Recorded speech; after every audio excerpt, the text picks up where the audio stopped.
It's been a frustrating series for the Athletics. 2 one-run losses have the 25-man roster scratching their heads. A couple of defensive miscues have opened the door for the White Sox, and they have taken advantage of the opportunity to pounce on a team that is already down. But today is a new day, and the green and gold will try to avoid a sweep and regroup behind Scott Kazmir. It'll be a tough task as Kazmir will face an old friend Jeff Samardzija, one of the new Southside additions. Final game of the homestand, final game of the series, A's White Sox, next.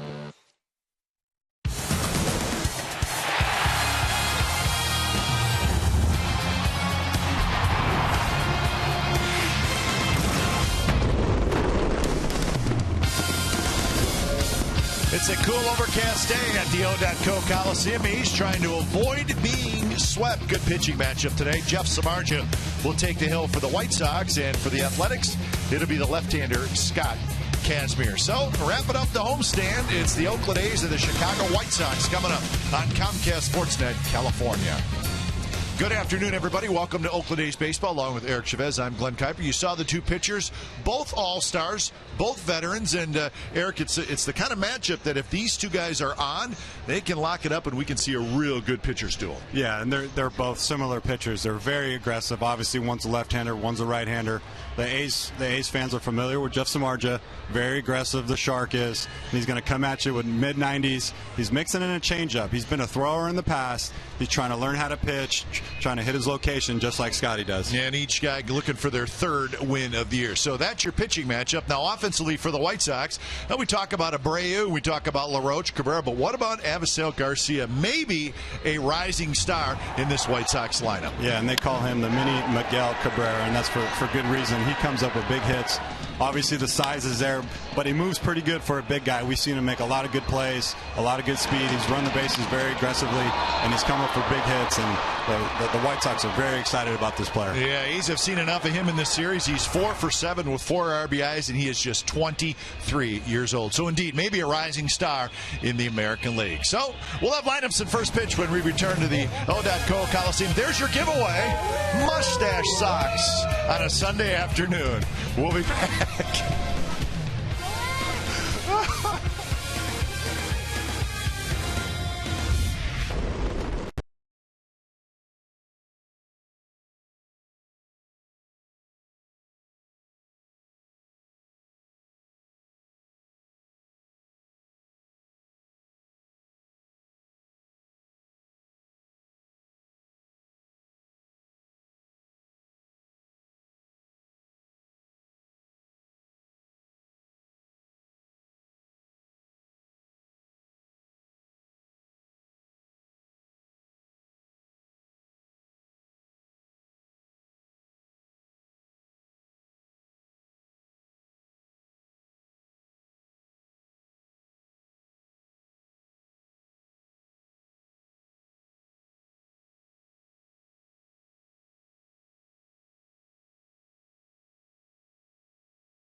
California is brought to you by Jack in the Box.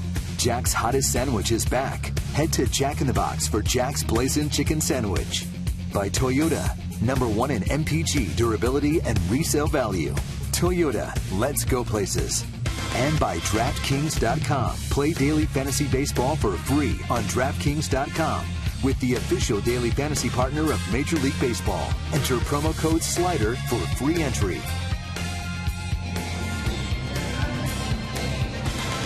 Well, it's Little League Day, as it always is on Sunday. Home games, and we enjoy the Little Leaguers heading out on the field with the big leaguers as the A's take the field. And Stephen Vogt, he's got a message for the Little Leaguers, and we love it. Jonathan and Dean, nice to meet you guys. You guys have a great day, okay? We're going to go stand next to these handsome gentlemen over here for the national anthem. Over here. Hey, gentlemen. Hey, it's a good move, right? Make friends with the umpires. You never know. You could get butter them up. If it's just one call. Butter them up. So we like that effort by Stephen Vogt, as always. So we're just about set for baseball. Game time weather presented by the Santa Cruz Beach Boardwalk. Admission-free Boardwalk is kicking off summer this Saturday with free performances by Circus of Nations. It's cool, 58 degrees, overcast, and just by looking up, it does not look like we're going to see a whole lot of sunshine today, although there is a kind of a brightness about the sky, but plenty of clouds. Here's the lineup for the White Sox: Eaton, Bonifacio, Cabrera, Abreu, Garcia, Beckham, Ramirez, Soto, and Sanchez. So we are set for baseball as Adam Eaton steps in, and the first pitch from Scott Kazmir is a bit high. First pitch, 107. You know, as tough as that sun can be in day games, it's not a bad thing for the players out there.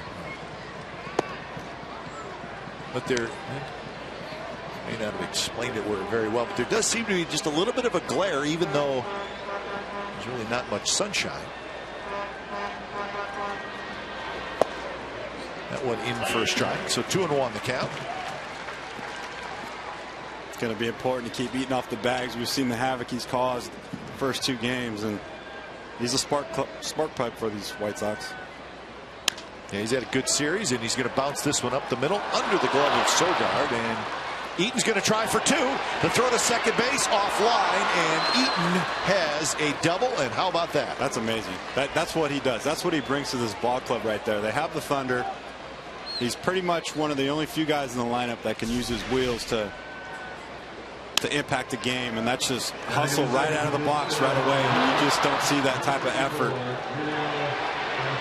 Just a special play from a good young player. Right out of the box, he's thinking, once that gets through, you know what? I'm going to make this to second base, get our team going. I guarantee you that energized that dugout right away. How can it not, huh? 8 double of the season in. That was just a bouncer that got into center field. So runner at second, nobody out. Here's Emilio Bonifacio, our first look at him in this series. And Bonifacio does a lot of that. Yeah. Bunt, infield hit. He's very fast, so that's what A's will have to watch for with him. And he's very good at bunting too. I'm looking at Brett at third. He should come in and even a few more steps. He's that good at bunting. Muncy, the first baseman, in the step on the grass. And there's the bunt. Kazmir picks it up, drops it, everybody's safe. And that's where the speed comes in, because you feel like you got to rush a little bit. Yeah, I mean, that's a makeable play right there. It's just more of the same. You knew he was going to lay down a bunt. It was a decent bunt. He had plenty of time. Left fielder. So it's going to be an error on Kazmir. So 2 batters into the game, the A's have committed an error. Yeah, it's not a good sign. So Exmo brought to you by Cache Creek Casino Resort. So first and third, and now the power guys come up with Melky Cabrera, who's hitting in the 3rd spot after hitting in the 2nd spot first 2 games in this series. First pitch, swing and a miss. And fastball, 90 miles an hour from Kazmir.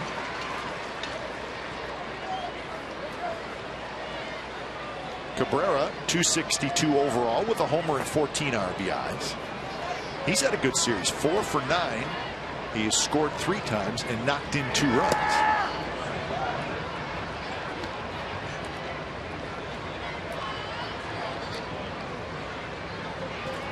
Everybody looking down at Joe McCune, the third base coach. And with all the speed on the bases, a lot of different things the White Sox could do. And Menke chases that one. So 1-2. Eaton coming a long way down the line at third. Looks like a changeup right there. Starts it off in a good location. Melky can't lay off of it. You want to try to keep this ball down and try to induce a double play right here, minimize the damage. Laurie has it, knocks it down, checks the runner, throws to first to get the out there. So Eaton stays at third. Bonifacio is able to get to second.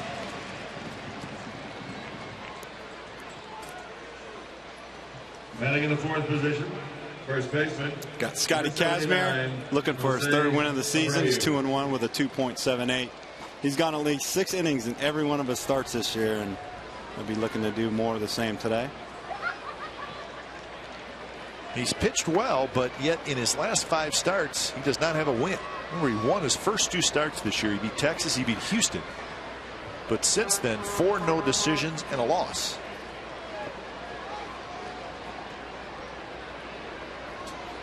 So here's Jose Abreu with Garcia waiting in the on-deck circle. You know, he takes first pitch low. Even though that last play wasn't an error, you know, he fields that ball cleanly. He was in with the base path. He was in close. If he fields it clean, he comes up with a double play ball, and you know, the run would have scored, but I think the A's would have taken that.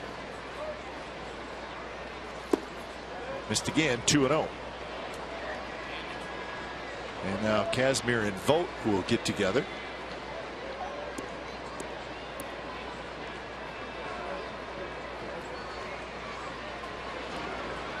You know, that's what we keep talking about, is just playing a cleaner type of baseball. And you know, right away you could see the A's with the 2 miscues early.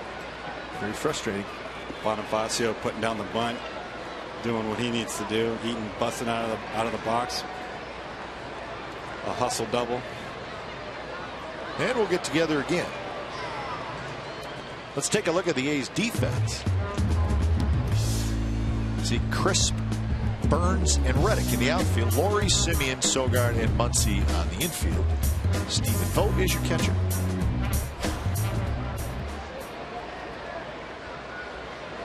So 2-0 the count. Be careful here with Abreu. And now 3-0. Kazmir.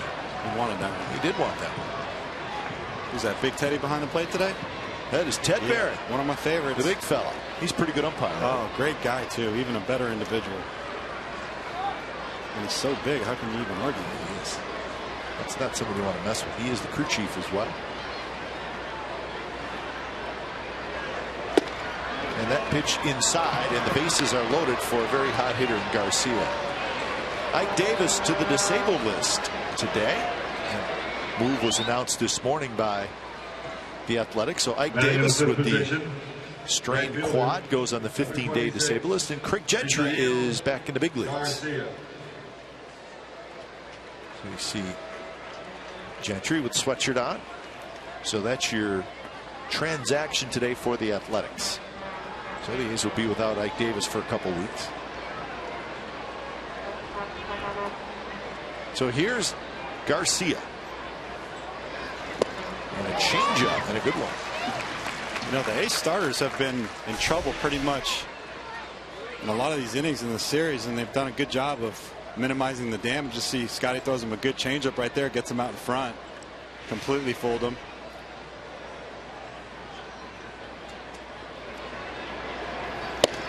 And there's a fastball outside corner for a strike, and it's a quick 0-2 to Garcia. Comes back with a fastball. Looks like he was looking for something off speed, maybe. Good chance to put him away right here. Garcia 4 for 7 with 4 RBIs in the series.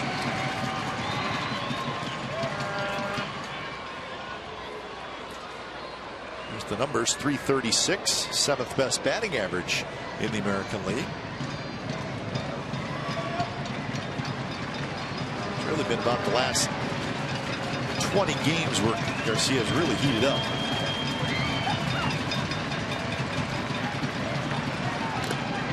Just got a piece of that one. And he's only 23. Those power numbers are going to get better. He's a line drive hitter. He hits the ball the other way. Hit some doubles. Scotty put that fastball in a good location, just above the letters, just a bit. Let's see if we can get that off speed down out of the zone. And it was off speed, and it was too good of a pitch. Yeah, a little elevated. Yep. He wanted that one to bounce right at home plate, and either he's going to swing through and miss it. It goes with a changeup, and that's way too good of a pitch for an 0-2 pitch. So got away with one there. Eaton at third, Bonifacio at second, Abreu at first here in the first.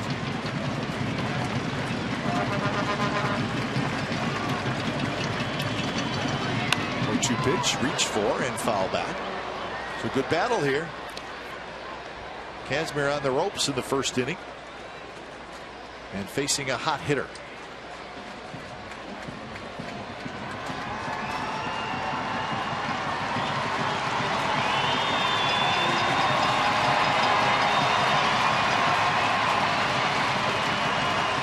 So another 0-2, big pitch. Tap back to Kazmir. He's got it. Underhands home, out there to first, and the ball goes down the right field line. That's going to allow a run to score. And going all the way to third is Abreu.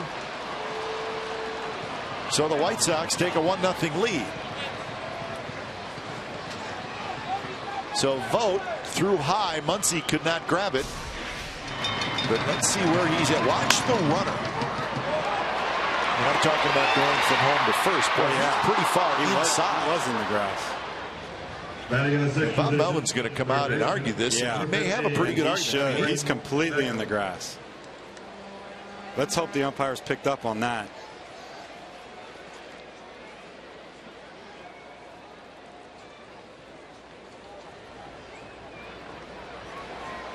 And Teddy, the home plate umpire, is going to have the best view. Chris was keeping his eyes on the play at first, so doesn't look like they're going to change the call.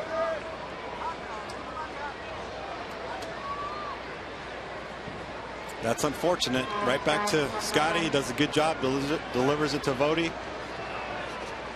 And just more of the same for the A's. That's 3 miscues in the first inning. And this has become a huge issue for the A's right now. So another error. So the White Sox with a 1-0 lead.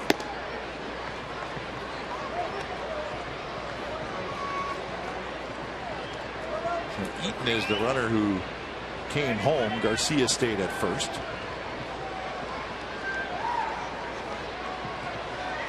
So Beckham hits. Cue shot.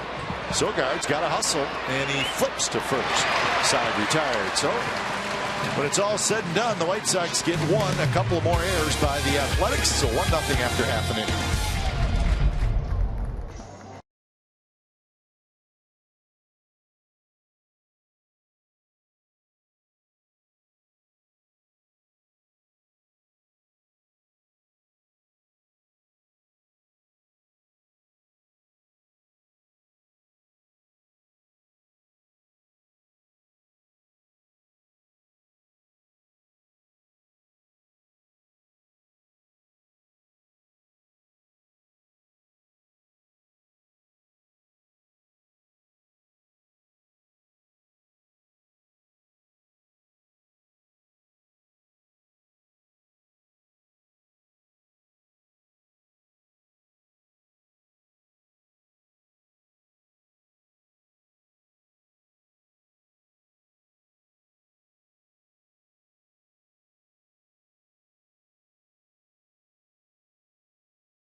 Let's look at the lineup for the Athletics. It starts with Billy Burns in center, then Simeon in short, Reddick in right. Butler will DH. Vogt hits in the 5th spot. Coco moves up to the 6th spot. And then Laurie, Muncy, and Sogard. We got the Shark, Jeff Samardzija, going for the White Sox, 6'5", 230-pounder. Former wide receiver at Notre Dame. Pitched for the A's last year. He's 2-2 with a 4.80 ERA, featuring a fastball, a slider, a new changeup that he's been working on, a split finger, and a cutter. And the defense behind Samardzija, Cabrera, Eaton, and Garcia in the outfield. Beckham, Ramirez, Sanchez, Abreu on the infield. And Soto is your catcher again today.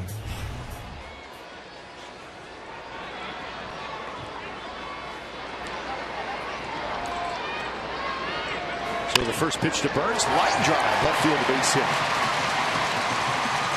So Billy Burns does not wait around. He slaps one into left field.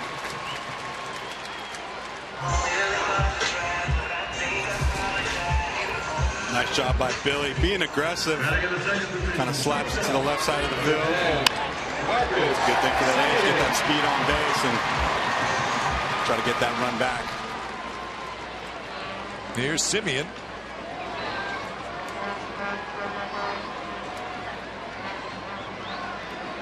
First pitch, Simeon. The one hopper, nice play by Sanchez to Ramirez, out at second, and that's a double play. So once Sanchez was able to handle that tough hop, even though Simeon runs well, it was going to be a double play. So 4-6-3, and yeah, it looks like the A's are going to be aggressive with Jeff today. And Marcus put a good swing on that ball, hit it hard, just right at somebody. It's just the way it's going for the A's right now. So here's Reddick. Reddick hitting .328, 6 home runs, 28 RBIs.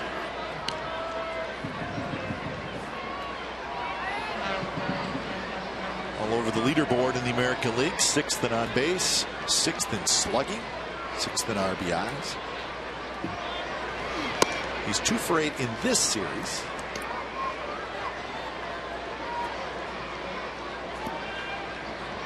He's 2 hits, a double, and a triple.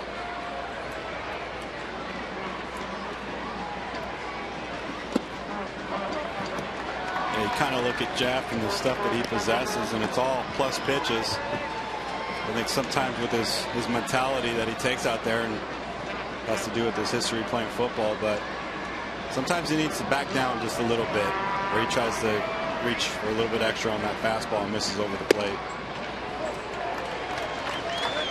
His pitch breakdown. Fastball, cutter. And you said he's working on changeup. Working on a new changeup. Developed that cutter last year. And 3-1 pitch is outside. So Reddick with a 2-out walk.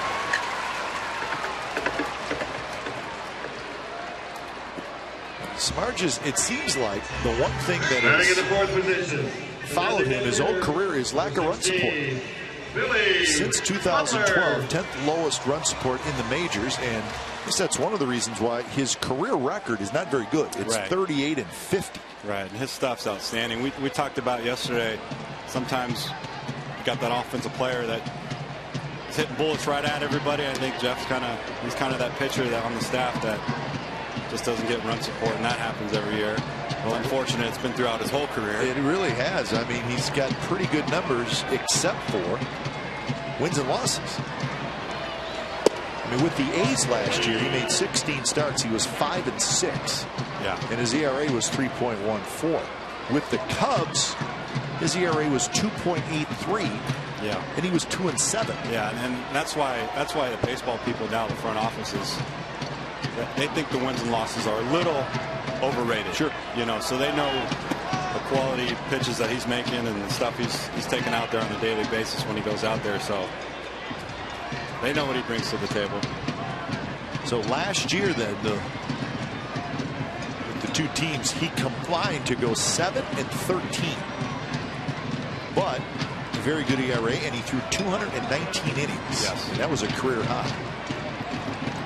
So he's quality, 30 years old, and he will be a free agent at the end of this season. So he's going to get paid by somebody, and very well may be the White Sox. He's from outside of Chicago, just into Indiana, not far from where he's playing right now. I believe 200 strikeouts too to go along with 200 innings. So he's got the stuff. And that's frustrating as a pitcher, though. It can be. You go out there and you're giving it everything you got, and your team doesn't score for you, and after a while that can kind of play on your nerves a little bit.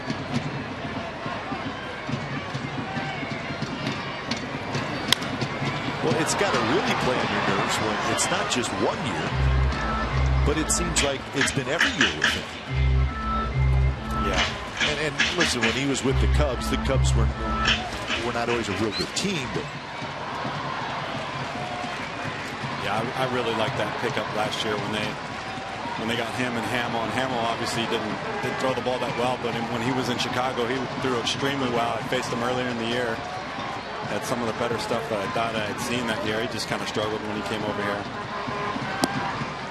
And now a full count, so Reddick will take off.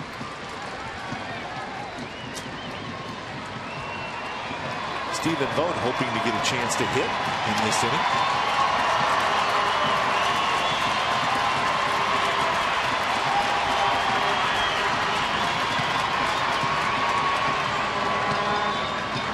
Reddick runs. Foul back. Good swing by Butler. Samardzija with the Athletics. He was as advertised. The A's knew they were getting a quality guy, and he pitched extremely well for the Athletics. So he gave them what they wanted when they made that big trade. Yeah, I remember reading about that. I said, oh my goodness. We all did. It was exciting.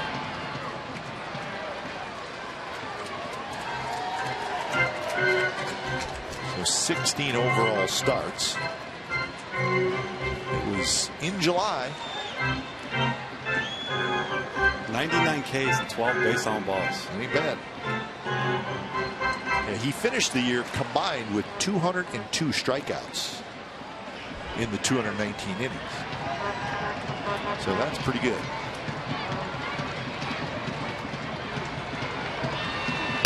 Butler rolls that one foul again.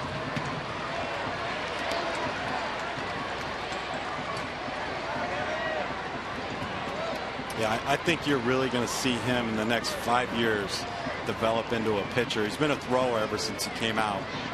He was drafted with the Cubs. I mean, he threw high 90s, maybe a little slider. You know, he's working on that changeup. He's got a split finger. He added a cut last year. He's starting to develop into a pitcher now. And there's a base hit by Butler, and Reddick will make it to third easily. So heck of an at-bat for Billy Butler, and it ends with a base hit to right field. Now, Billy was hot earlier in the year. He kind of cooled off a little bit. Last couple of games early in this series, kind of stayed in some pitches and dunked him into right. He had the big home run to right center yesterday. And it's amazing what a couple hits can do for your confidence.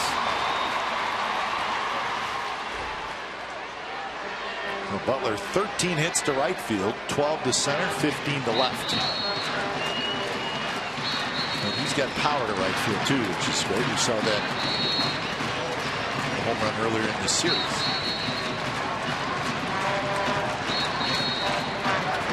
So here's Vogt. This pitch is inside from Samardzija. You know, he wants to redeem himself with that play. He was upset with himself. He knew he should have made that throw. Even though Garcia was in way on the grass, it did look like obstruction. Nonetheless, it was a high throw, and he knows it.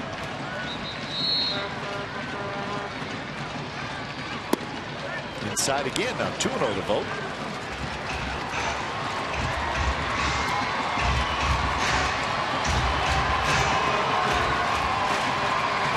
So Vogt sitting on a good hitter's count.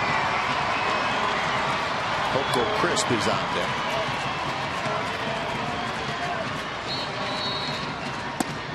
Inside again, 3-0.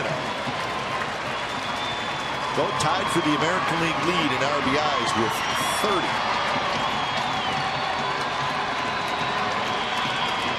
He and Nelson Cruz are tied. Hosmer has 29.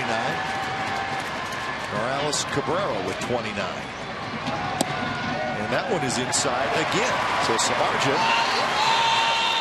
looks a little frustrated. I don't know if it's with himself or the umpire, but those pitches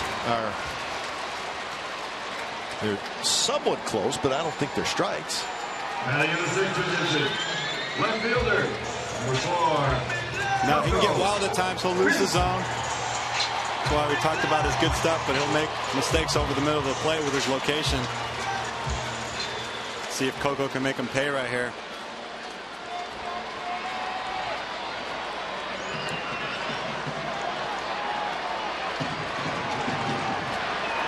So Reddick, Butler, Vogt are your runners.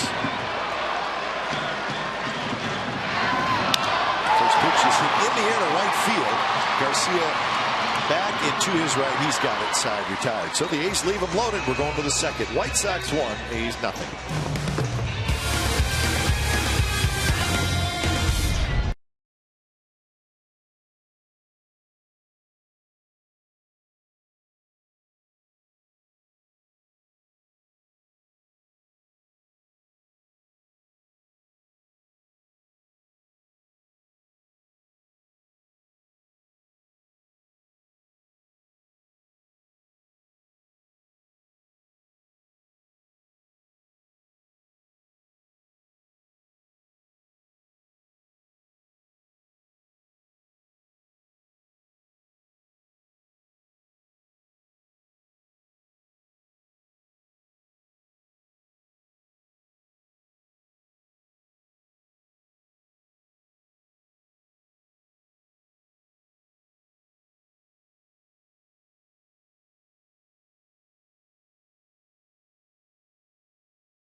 Inning for the A's all season long.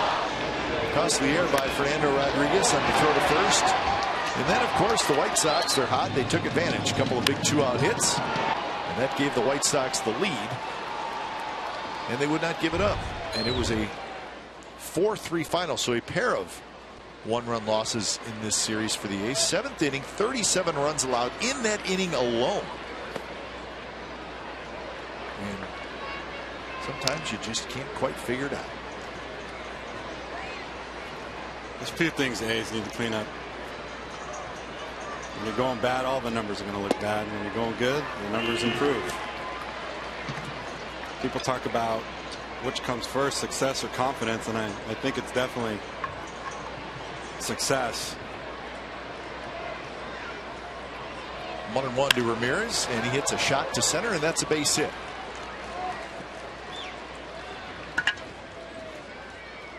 So a leadoff single for Alexi Ramirez. Kazmir right back into the stretch. Looks like Kaz tries to go to the inside part of the plate, and Alexi, we know he's a good fastball hitter, pulls his hands in. Number 58. Drives it right back up through the box.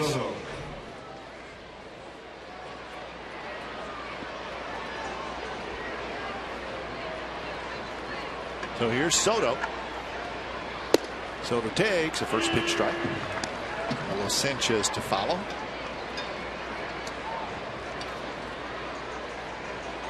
Soto was 0 for 4 on Friday night.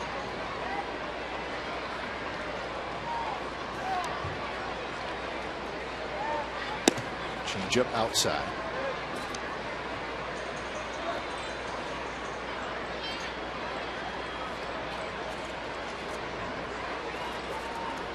The White Sox got A run on just one hit in the first inning.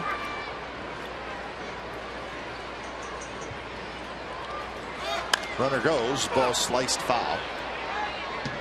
See Soto a little upset, and maybe he's thinking that was a good pitch to hit to right field with the runner going. Yeah, and I like the call by Robin there. I mean, got Eaton busting out of the box, coming up with big hits, putting on a hit and run. First time we've seen that in the series from them, and anytime you can get something going in the bottom of the lineup is a plus. So 1-2. Foul back to the screen.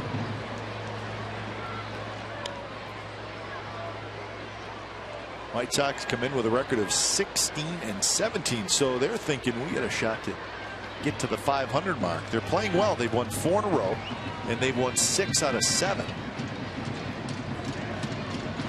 So they're starting to piece it together.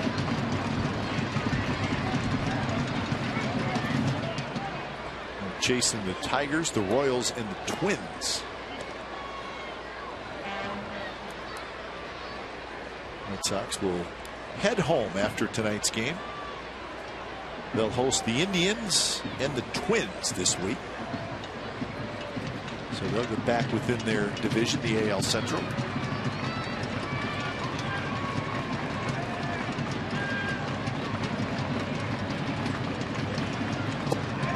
Soto tries to hold up, and he could not. Chris Conroy, the first base umpire, said you went around, so that's out number 1. Scotty's first K of the game right there, comes in with a Batting in the ninth cut position. fastball at 88, locks him up. Number 5, Carlos. Try to check his swing, and he went too far. He knows he did. So 1 out for Carlos Sanchez.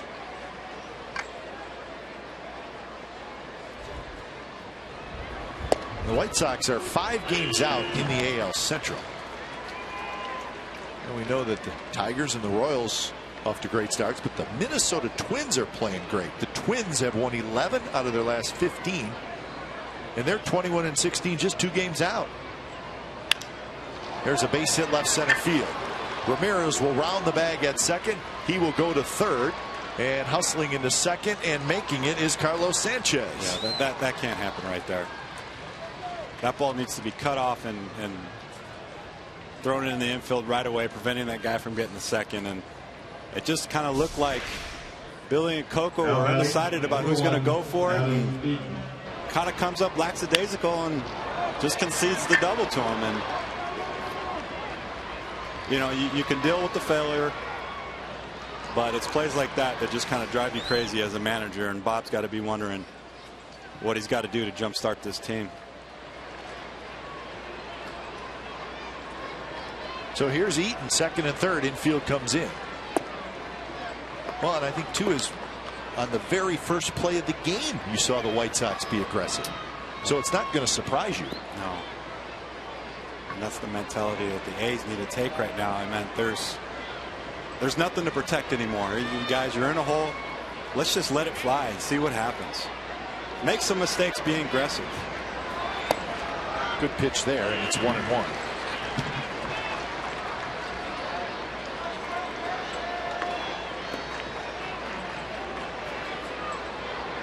Eaton had that stretch double in the first inning. It was just a ground ball in the center field, and he just kept running, and he made it to second.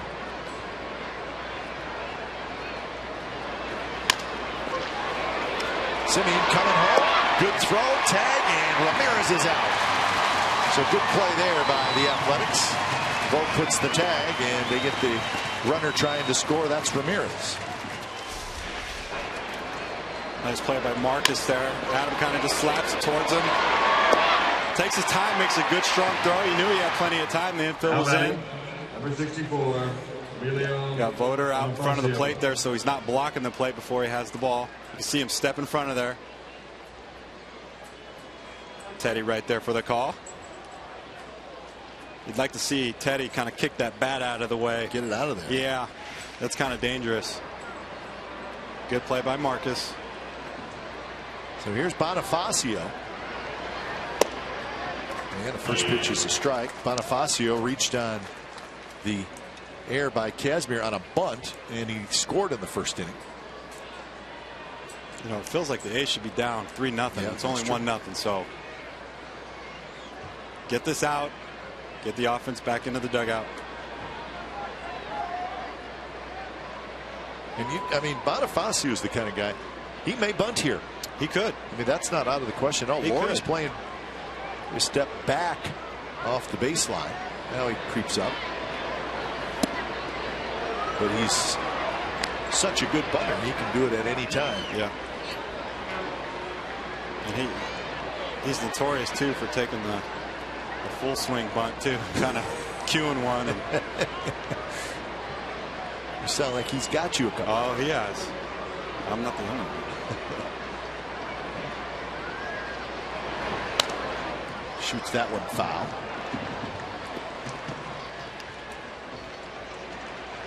So now Kazmir ahead 1-2. So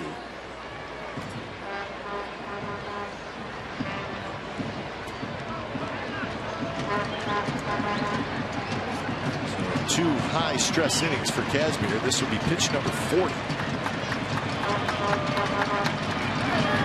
Up and away with a fastball. You see Bonifacio in the DH slot, and what that tells me is Jose Abreu wants to play the field. Yep. You know, because this would have been a perfect day to DH him. He likes to sport that beanie too. He wants cold. It's a nice day out there. Good pitch, fastball right on the outside corner. So Kazmir gets out of the jam. White Sox do not score. Bottom of the second coming up. 1-0 Chicago.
Is brought to you by Evergood Sausage Company. Get grilling. So bottom of the second inning from the O.co Coliseum. Little League Day here at the ballpark. Thousands of Little Leaguers walking around the warning track before the game. There was a whole bunch of them. It's always fun to see the youngsters with their uniforms on. Absolutely.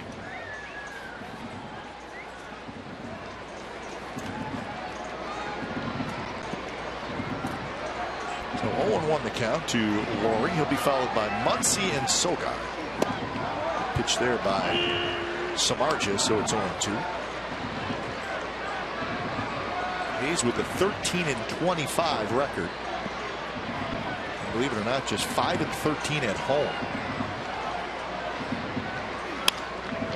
Line drive, scooped on the short hop by Sanchez, and he throws. Abreu keeps his foot on the bag. That 5-13 home record really bothers me because First baseman, Realizes number that 50, A's fans and the players have a Muncy. special bond and wants to put on a good show for the home fans. And listen, anytime you struggle at home, it's no fun. No. But I know that really bothers the manager. I think for a number of different reasons. I think the overall record bothers him too. But more than that, it's the type of baseball that they're playing. These are 8-12 on the road. And that gets you to the 13-25 record. And it's funny, year by year it'll change. You'll have good years at home, and some years you can't win on the road. And offensively, the same thing. I know as pitchers, sometimes you're good on the road, you struggle at home, but they got to right the ship somehow, whether it's at home or on the road.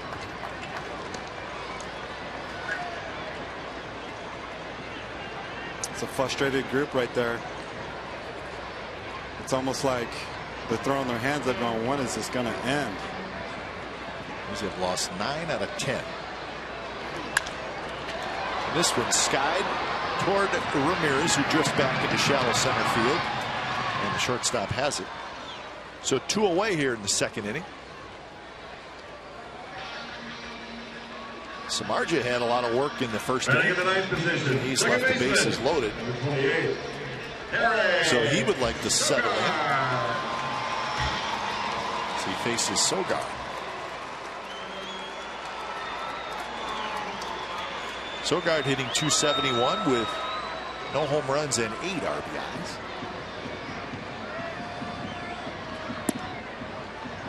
Sogard is making his 26th consecutive start. Yeah, it's not the way they drew it up. Obviously, with Zobrist going down, that was huge, losing him. But he's done a nice job. He's made a lot of nice plays. Very good defensive player. Very quick on the inside pitch. Doesn't offer you a lot of power OPS, but give you a good at bat, swing at strikes. 2-0 to Sogard. Here's a strike. Zobrist is going to start his rehab assignment this week, and it's possible that the A's could get Zobrist back when they come back home on May 25th when they open up a homestand. The Tigers will be in town, so that would be best case scenario to have him get himself ready for a week, and then a week from tomorrow he could maybe be back in the A's lineup. Again, that's all tentative if as long as he feels good. Let's just hope it's not too late. You know, he was a big piece that came over. He's the centerpiece of this lineup, and his versatility in the field. You know, I think losing Doolittle, obviously you have Sonny, you have Kaz on the mound holding down the starting rotation, but for the offense and an everyday player who could play multiple positions and play them well, that was a big loss for the A's. Yeah, it's your third place hitter. That's where he was at the beginning of the year anyways. So hopefully Zobrist will be back when the A's come back home. Well, I think Reddick has solidified that 3-hole because the way he's been swinging the bat, he looked like an all-star to me. I haven't seen him look this good in a long time, so that's a good thing for him and the A's. I know he's come back from a couple of years of some injuries, and he just looks healthy. Well, and with Zobrist, not only can he play a bunch of different spots, but he can hit in a bunch of different spots. Yeah, switch hitter and handles the bat. Not your prototypical 3-hole hitter, but you can hit him second, you can hit him fourth. I've seen him hit fourth for Tampa Bay. Swing and a miss, and that's the first strikeout for Samardzija. So he has a 3-up, 3-down inning. So on Little League Day at the Coliseum, we're headed to the third. It's 1-0 White Sox.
A's unis.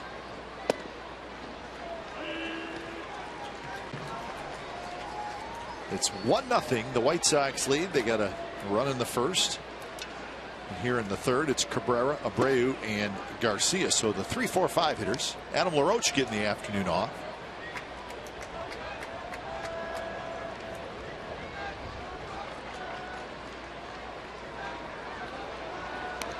Cabrera, a bunt attempt. Not one of his better attempts. He kind of just poked at it. Yeah, it wasn't the pitch he wanted to go for either. Down and away. Once you kind of see it out of the zone, that's when you pull it back. And Milky's a good bunter from the left side. I haven't seen him do it much from the right side.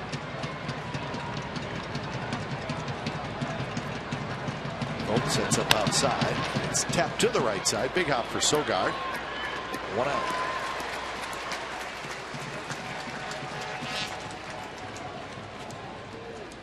Now batting. Kazmir needs to have an easy inning. He's spent a lot of time in the stretch in the first 2 innings. As he faces Jose Abreu, who walked in the first inning.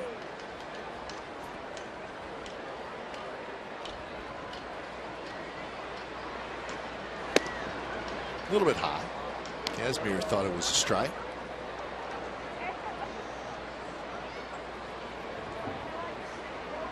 Give him some time to let Teddy think about it a little bit. Would you like to see that? He's out there competing. He wants that call. Come on, Ted. Comes back with a changeup. And the count's even at 1-1. Yeah, he pulls the string on him right here with a really good changeup and got Abreu way out in front. You know, some of these right-handed hitters kind of look foolish on his changeup, so you know he's got a good one today. Comes back with a fastball right on the outside corner. You know, I think this is what Jeff kind of would like to become. And they both like to challenge hitters with their fastball, but Kaz does a little bit better job of hitting the corners and mixing in his pitches and getting his off-speed pitches where he wants them. I think that's where Jeff wants to get to. There's the breakdown. Lots of cutters, lots of changeups.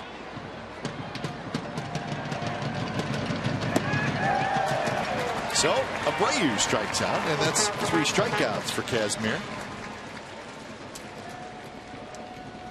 Yeah, just mixing up his pitches. Changeup, fastball, goes back to the changeup in a good location. Now batting. Number Abreu out in 26. front for Bill Sail. his 3rd strikeout of the game. Garcia. So here's Garcia.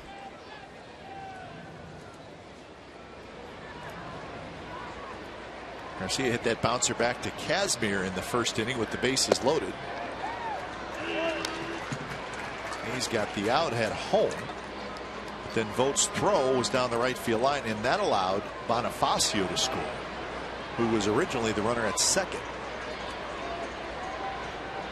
So there was not an RBI for Garcia.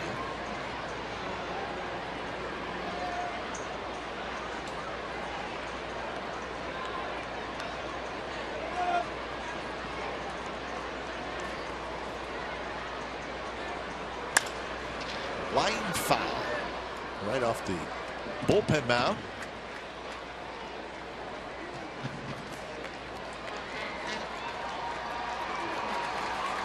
Trying to figure out what hat that is. Could be the good old minor league hat. Foul territory. Golden State hat right there. Yeah, That's good. Not a bad. Oh. Clearly that gentleman just caught his first foul ball. And he is psyched.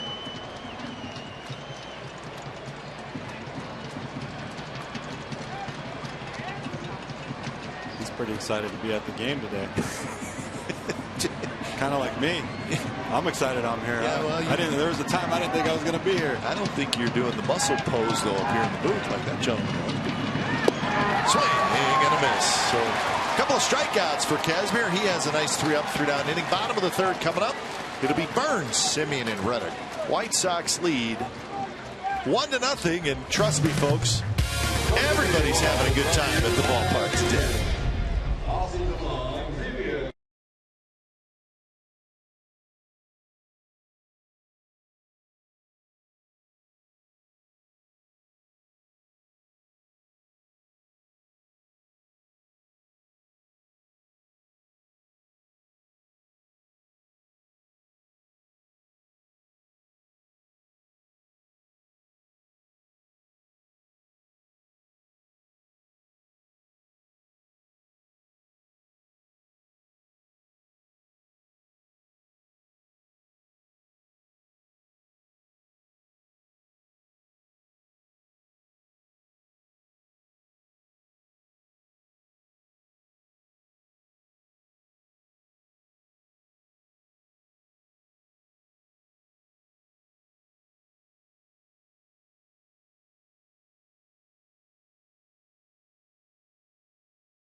It's the bottom of the third.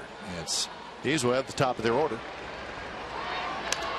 Get something going against Samardzija. Burns swung at the first pitch he saw in the first inning and lined a single to left field. Yeah, that used to mess me up a little bit. First inning, you'd see the first pitch, he's swinging it, and you kind of wonder, what's he going to do in my next at bat? I like Billy staying aggressive right there. Slaps another one, and that's a base hit to left field. So Burns has seen 3 pitches from Samardzija. He's got 2 hits. Purchase a group of 25 or more in the field level on select games, and everyone in your group will receive an A's replica batting practice pullover. For more information on available games or to book your group jersey day outing, call 510-638-GO-A's or visit athletics.com/jersey. So here's Simeon. Burns with a big lead. Quick throw to first. Astros won again, Eric. They beat the Blue Jays 4-2. That's a sweep. Houston has won 5 in a row. So the A's will be in Houston tomorrow, and they will see a hot and confident Astros team. They're 25-13 now on the year. Again, 4-2 was the final. Valbuena and Rasmus hit home runs, so 2 more home runs for the Astros. McHugh got the win, Gregerson got the save, and everything is rolling for the Astros. They have now hit 57 home runs so far this year. That's the most in the major leagues.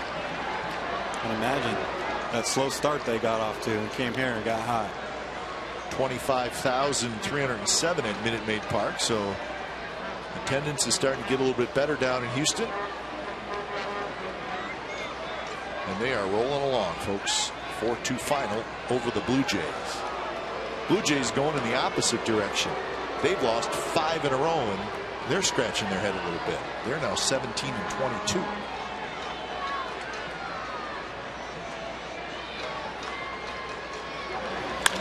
There's a shot, base hit right field. Burns, round second, he stops. And Garcia juggled it a little bit, but I don't understand how.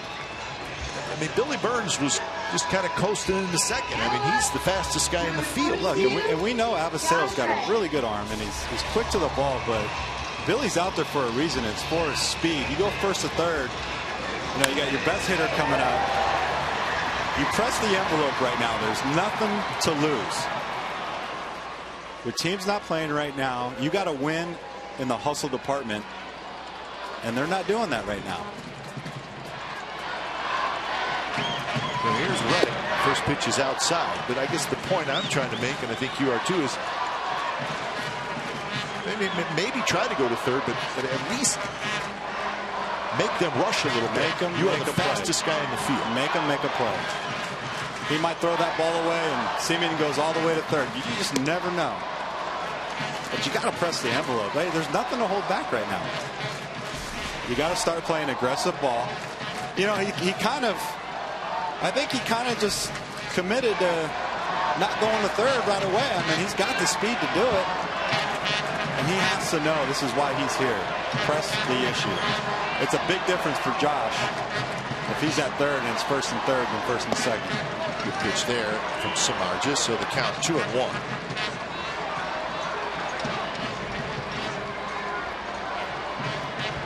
So 2 on and nobody out.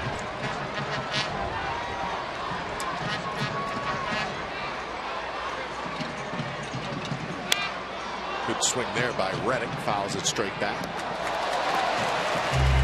You know, that passive miss by Billy was pretty similar to that ball, where he kind of came up a little slow on it and the runner got to second. And I just can't emphasize enough that the style of ball that the A's are playing right now is just, it's not inspiring, and they need to go ahead and make some mistakes on the aggressive side of things. 2-2 pitch, bounce to second. Sanchez has it. Out at second. Ramirez throw back to first. Double play. So it's a 4-6-3 double play. 2 outs now. Burns at third. Very close play at first. Number 16. And Josh just ends up rolling this one over. A nice double play turn there by the White Sox. Alexis got a strong arm at short. Sanchez with the nice pivot. Good feed. Got that racket arm. Beats him by just a step.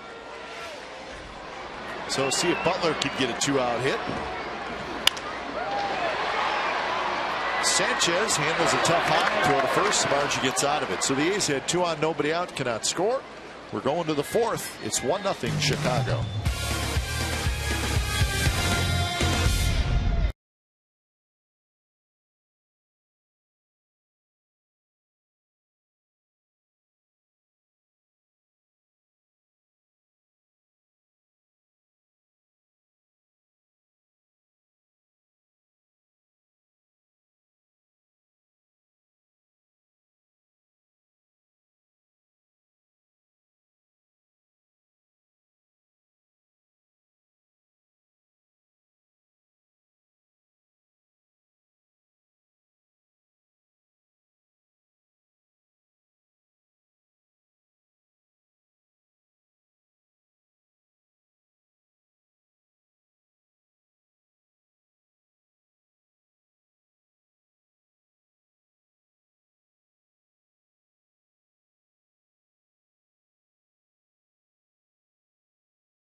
At Bat, the #1 app for live baseball. At Bat is up to the moment, at any moment, with in-game highlights, live look-ins, replay reviews, radio broadcasts, StatCast, and more. Get MLB.com at Bat for your smartphone or tablet. So Kazmir back to work. 4th inning. He'll face Beckham, Ramirez, and Soto. Kazmir had his first 3-down inning in the 3rd. A couple of strikeouts.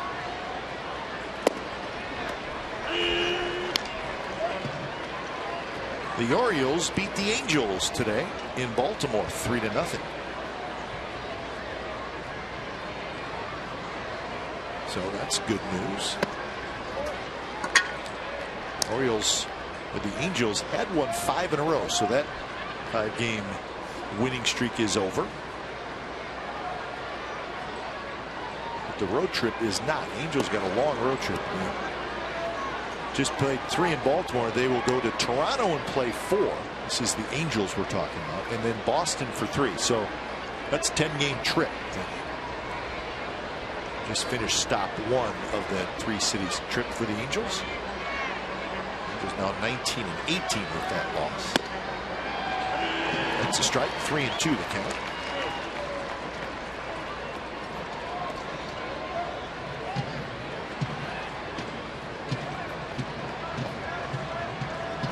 So full count to Beckham. Fouls it straight back. Beckham bounced out to second to end the first inning.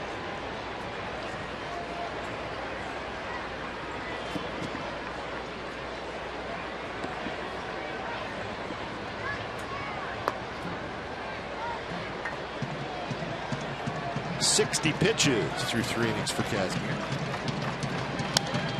Fouled again.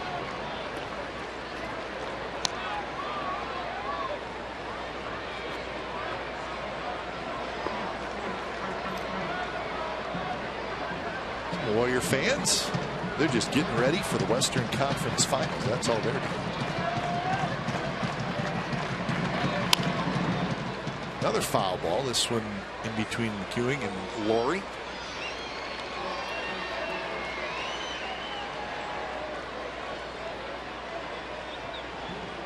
So they'll play the winner of Rockets and Clippers, who are playing right now. Oh, right now. Okay. In Houston.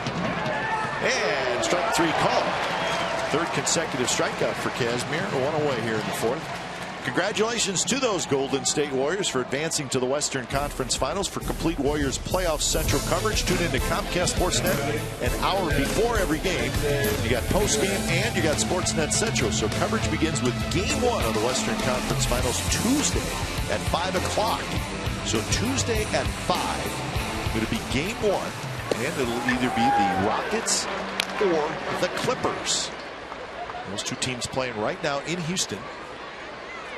So there's a good Warrior/A's fan. Simeon on the backhand. Throws. Muncy digs it out. Nicely done by Muncy.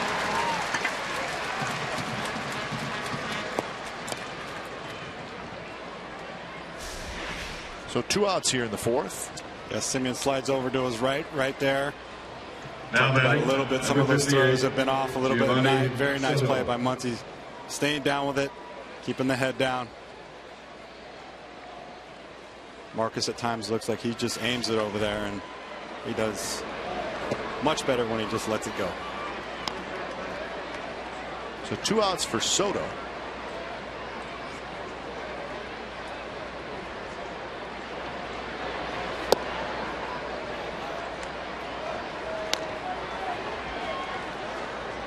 See, if the Rockets win today, then the A's will be in Houston on Tuesday, and we can show our Warrior support in enemy territory in Houston. Where does that series open up? Does it depend on the team? Oh, it does open up here. Okay. We're the only ones cheering for the Warriors in Houston if the Rockets go, but that's okay. Soto with a 2-out walk. That'll be a big disappointment for the Clippers. They got the team to do it this year. Yeah, they had the game to do it too. That was Game 6. Number 5. Yeah. They let things get away. So here's Sanchez. Sanchez doubled in the 2nd inning. He ended up being stranded. First pitch right in there, first strike.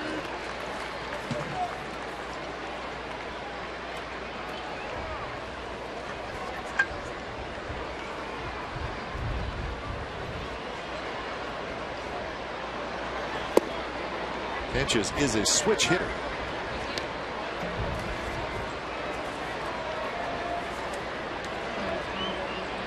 Made that very nice athletic play yesterday. That bare hand play up the middle. The Jeter jump throw to first and almost got the runner. Well, he's a little more known at this point as a young player. A little bit more for his defense than his offense at this point. Is that true? Well, no. I think they like his offense. Because he's looked pretty good at second. He's looked really good at second. And strike 3 call. 2 more strikeouts for Kazmir. He now has 6 through 4 innings. So bottom of the 4th coming up. It's the White Sox 1 and the A's nothing.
Sportsnet California is brought to you by Prism. Now your team can collaborate at a whole new level with video walls from Prism. Learn how at prism.com. Sunday afternoon at the O.co Coliseum. He's wrapping up this homestand. It'll be a road trip from Houston to St. Petersburg. So the Astros and the Rays. And then back home for what should be a very fun homestand. It'll be the Tigers and the Yankees. That's not bad. Plenty of star power if that's what you're into.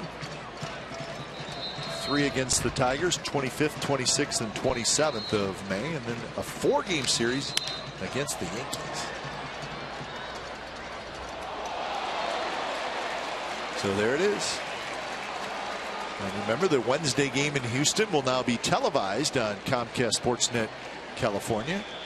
And also the Wednesday the 27th home game will also be televised. Those are added games. This one skied to right center. And it's just in the ballpark as Garcia, a couple steps in front of the wall, makes the catch. So Vogt is retired on a long fly ball. Now batting left fielder, number 4, Coco Crisp. So 1 away for Coco Crisp. Well, we've had a good look at the mini Cabrera, and when the Tigers come to town, we'll be able to see the hashtag Miguel Cabrera. I don't even know what hashtag is. I don't even do it. Twitter. I need a broadcast victory is what I need. Yeah, you do. I wasn't going to say anything about, you know, your 0-5 record in the broadcast booth. 0-5? You're better than that. I hope so. Because I like doing this. You know what I like about former players is, like, there's a part of them that really is kind of hacked off that you're 0-5, right? You're not happy about that. I wouldn't have brought it up if I wasn't. You just wanted to get it off your chest. We all want to see these guys succeed and do well. I mean, life is better when your team is winning, and sure is. You know, and I keep going back to this. I think you can accept the losing and the failure, but we just want to see them play a different style of baseball. You know, aggressive, not afraid to fail. They've got some good pieces on this team, and there's been a lot of moving pieces. We've seen them be competitive. They come back, they battle. You know, it's all documented. The bullpen has struggled. We're getting Doolittle back here in a couple of weeks, hopefully, and Zobrist's back. Get Coco. Get some at bats. He missed all spring training, so the pieces will come together. There's that two-seam fastball from Samardzija that just missed, so a full count. And I think a lot of people would agree. Say, hey, there's quite a bit of talent out there for their record to be what it is.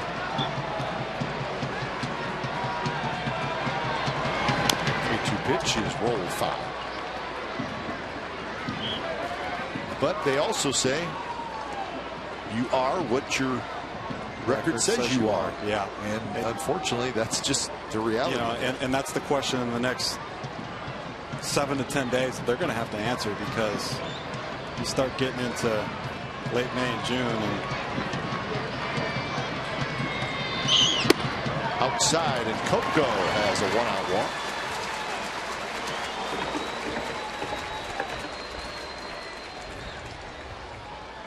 Now batting third baseman. So now Laurie hits. Brett Laurie. A's have 4 hits today.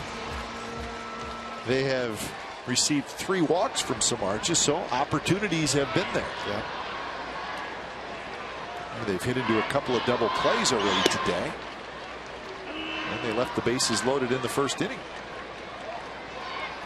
Yeah, they've had plenty of opportunities this series and just haven't quite been able to cash in. And even times when they've had the lead, they've had chances to add on to that lead, and they haven't been able to do that. Quick throw, and Coco was leaning. So he had to really scramble back. Yeah, Jeff's really quick with his feet. Real athletic guy. I mean, we all know him. Good quick move at first. Coco leaning just a little bit. Coco has yet to attempt to steal this year. That one tapped off the foot of Laurie. So that'll sting for a bit.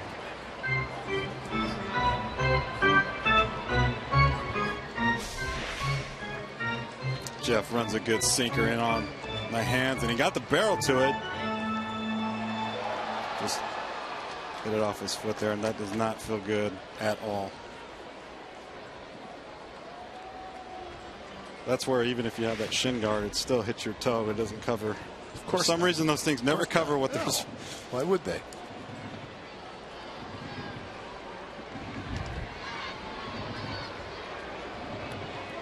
It's like the catcher's shin guard, right? There's always an area that catcher can get dinged. Coco's got a good lean going. Not running. Close pitches outside. So 1-2. 60 pitches for Samardzija.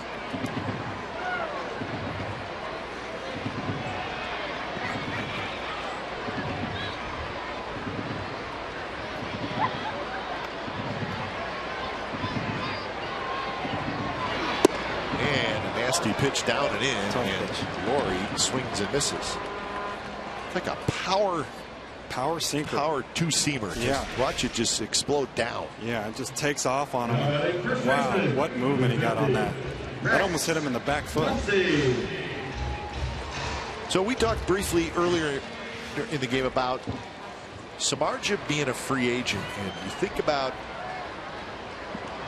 he's 30 years old. He's very good. James Shields got a 4-year, $80 million deal. Shields a little bit older. Guy like Porcello, a couple years younger, just got an extension, 4 years, $82 million. So it's always fun to guess what will Samardzija get, whether it be with the White Sox or somebody else. Yeah. Can you see him getting a 5-year deal? Yes. Yeah, I do too. Yeah, he's healthy, power arm. 5 for 100? We talked about. Is that too ridiculous? It's got to be around there, definitely. I mean, it's easy to 85, just toss 90. these numbers Yeah, out. yeah, it's not our money, right? Oh, it's done. But listen, he's 30. He's never had arm trouble. He's a 200 inning guy.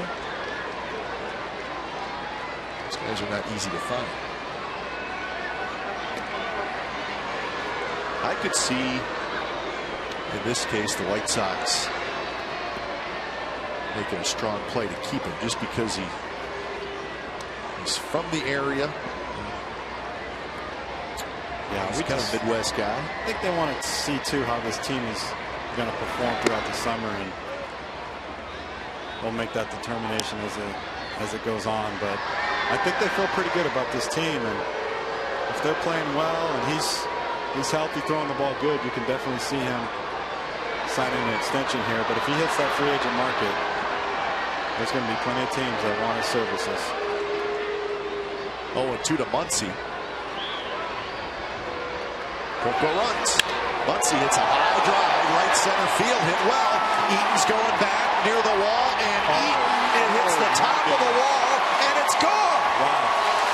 Muncy with a home run, and the A's lead 2-1. So first career home run for Muncy. Eaton came close to catching it, and you saw the ball pop up and then over the wall. That is very exciting right there. What a good swing he put on that. Get away, man. Give Coco a high five. That's a good silent treatment right there. Give him some love, boys. Congratulations, Max. Big hit. A high, towering drive just kept going.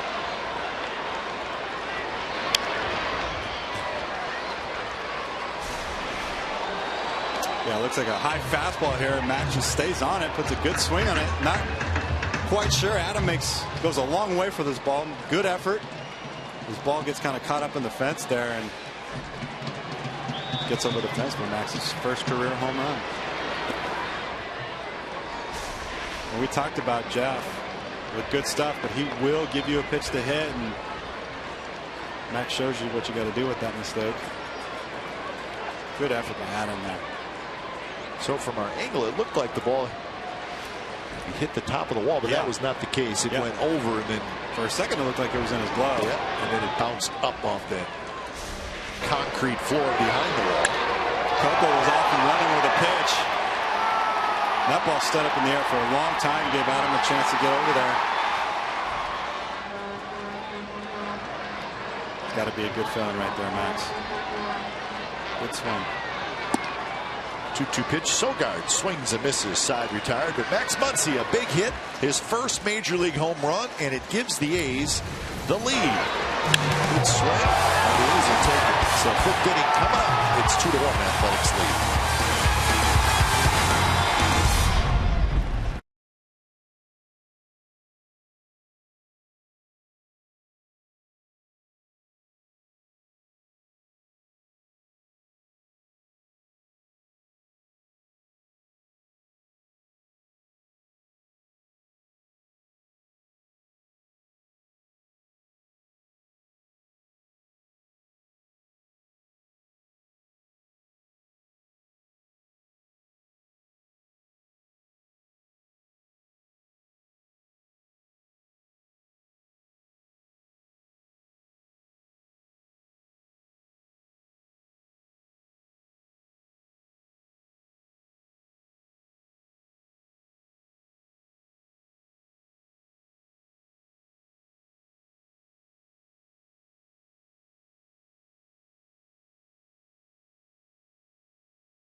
can purchase MLB authenticated memorabilia behind Section 120. Items include game used or signed baseballs, jerseys, bats, bases, and more. You can also shop online at athletics.com/game used. Portions of the proceeds benefit the Oakland A's Community Fund. Top of the order for the White Sox. Scott Kazmir now has a 2-1 lead.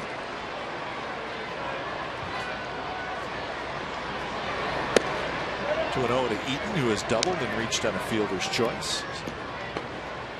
50 fastballs, 18 changeups, and 7 sliders for Scott Kazmir. So it's an interesting note. Fun to see what he's featuring today. It's pretty consistent what he does over his career and what he's done in the A's uniform. He's going to challenge you with a fastball. He just puts it in a real good spot. A little bit outside, 3-1. And that's a sneaky heater too. It says 91, but we talked about this yesterday with Robertson and the closer for the White Sox. It's coming out like it's 94. He's got a smooth delivery. The ball jumps out of his hand. Eaton swings through that one. Again, 91. Bonifacio to follow, and then Cabrera here in the 5th inning.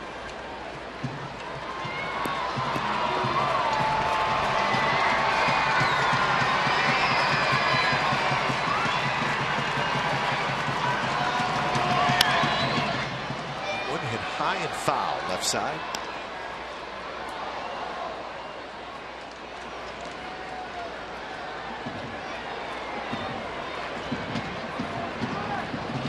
Issue for Kazmir right now is he had to throw a lot of pitches early in this game. Simeon has it pop off his glove and Eaton's aboard. So we'll see what the ruling is on that play.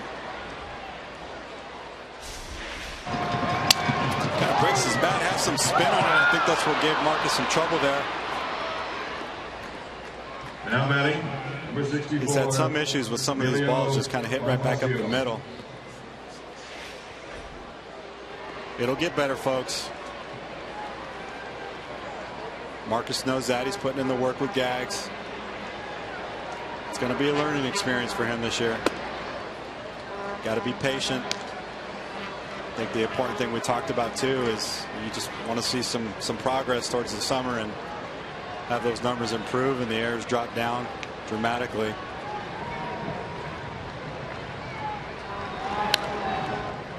So 1-1 now to Bonifacio. So 3 errors in the game for the A's. You know, and those errors that he's making aren't on the tough plays. It's some of the routine plays, and you know, at times some balls were hit hard to him and he looks like he's a little surprised by it, and just got to get in position earlier.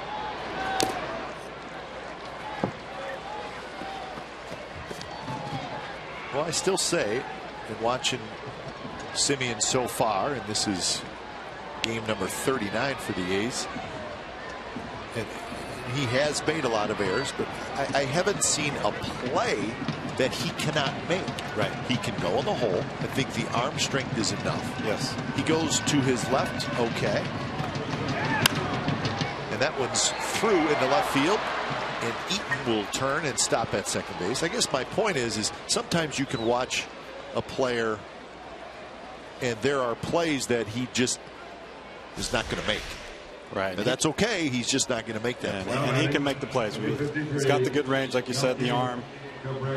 Just the consistency is what we're looking for. And you can get in a slump on the defensive side of the ball, too, just like the offense. So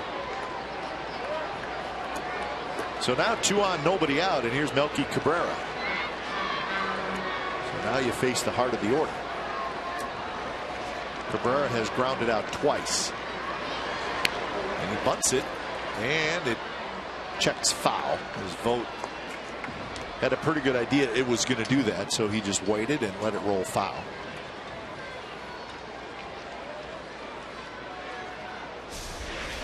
Yeah, Cabrera looking to advance the runners here, and he kind of stabs at the ball a little bit. You definitely don't want to do that. You want to let the ball get to the barrel there. You keep the barrel at an angle. You don't want to move it too much with your hands. And like I said, Malky's a much better bunter from the left side than the right side. So corner infielders in a little bit, trying to read Cabrera. This one's popped up foul.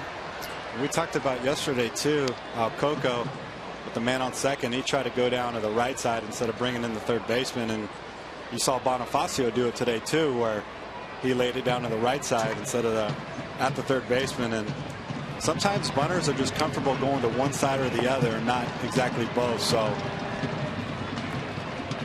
I think maybe that's what Coco was thinking yesterday. He's just going to stick with what he's comfortable and where he's comfortable putting the ball down, a little bit like Bonifacio did today.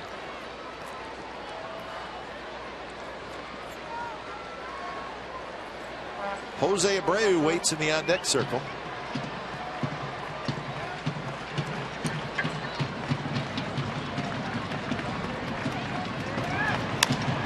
Big chopper. Simeon charges out at second. Sogard's throw to first is not in time. Ball just not hit quite hard enough. The A's get the out at second base. Yeah, this ball wasn't hit hard enough. It was a pitch down. You're not going to turn two. He had the opportunity to go to third to get the lead runner, but Number 79. Milky gets out of the box quick. He turns it. Nice feed to Sogard. Milky just beats it out.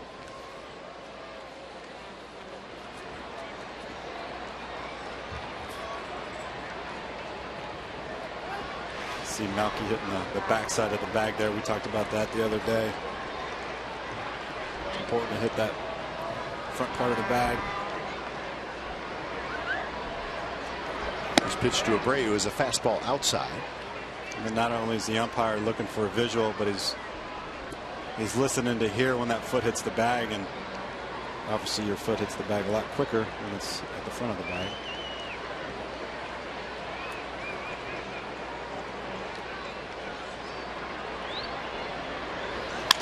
And there's a shot under the glove of Laurie down the left field line. This game is tied. Cabrera makes a huge turn, and now he's got to hustle back to second. So Abreu a smash past Laurie. It'll be a base hit. It's an RBI as Eaton comes in to score, and we got a 2-2 game. Yeah, he put the barrel on this ball. Fastball down and in. Gets his hands to it. Brett's down and ready. Just kind of slides underneath his glove right there. He's down. You could see him. He's ready. To his left. Just comes up empty. Frustrated. So Abreu gets his 22nd RBI. So here's Isiel Garcia. Fielder's choice and a strikeout.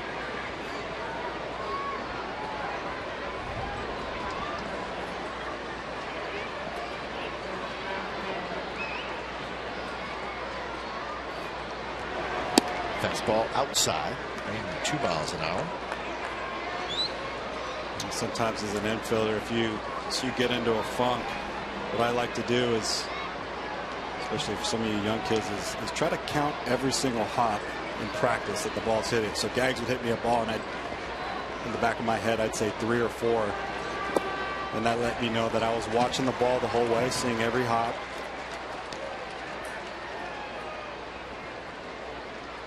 Gags done a good job with the infielders over the years. Well, he's feeling this too, you know. Oh, everybody, the whole staff, they're not sleeping at night. Don't get this wrong. The players aren't sleeping. And you can see Brett's down. We talked about being down low with the ball, but at the last second, he misses that last hop. And if he sees that in all the way into his glove, I think he's got a good chance of turning 2 with Abreu running to first. 1-1 pitch. Bounce right side. Sogard juggles, throws late, and the bases are loaded. I mean, the gloves just have a flu right now. They need a flu shot. And with Sogard pulled over, he was playing Garcia to pull. He had a long ways to go, and Kazmir has to hustle over there. So it's not an easy play, but you can see it develop here on his replay. You know, and Sogard's usually, he's been real good with the leather this year, and I'm not really quite sure what's going on. And that's that first base decision too. How far do you go to your right? And Muncy really committed to going after the ball. Yeah, he probably ventured off a little bit too far. And as a first baseman, I was taught by Mark Teixeira, one of the better first basemen in the league. You kind of get to a spot where you draw a line in the field where you move over towards the second baseman. If that ball's hit to your right, you know right away you go back to first. So you kind of want to get, as a first baseman, you want to get to that end point, and if it's not hit in that section, you go right away to first base. So he kind of ventured off a little bit too far. So here's Beckham, and the first pitch is low.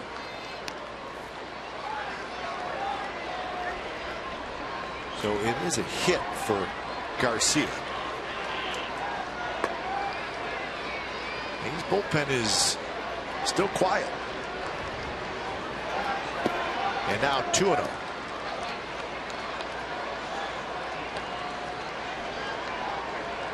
Beckham has grounded out and he has struck out. And now they're going to start moving around a little bit.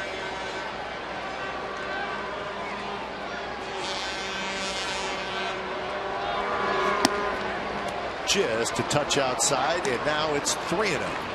Kaz is frustrated.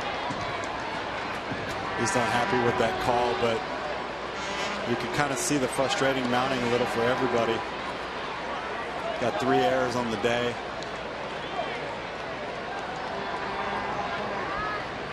It's not going good. So Cabrera, Abreu, Garcia are your runners. 3-0 pitch is at the knees for a strike. Ramirez is your on deck hitter. So now we do have action in the A's bullpen as Dan Otero starts to throw.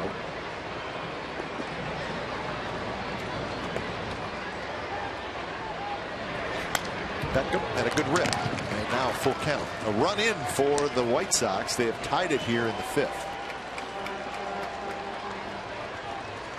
As crazy as this seems, it's only 2-2. I know. You know, it feels like we're down by 10 runs right now. So, come on, Cavs, battle, make a pitch, get a double play or a strikeout right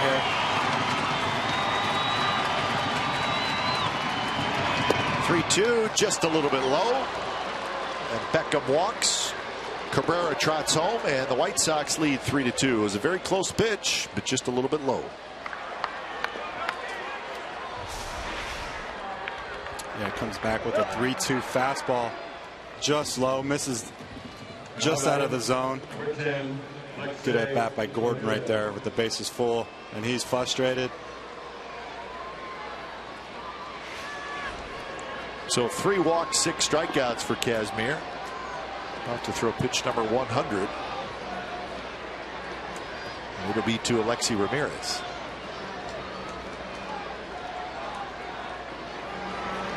Ramirez swings at a changeup.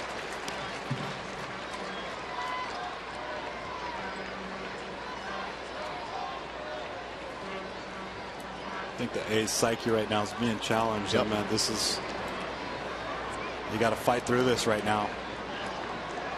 Find a way. Good changeup there, and it's an 0-2 count. So back-to-back changeups to Alexi Ramirez.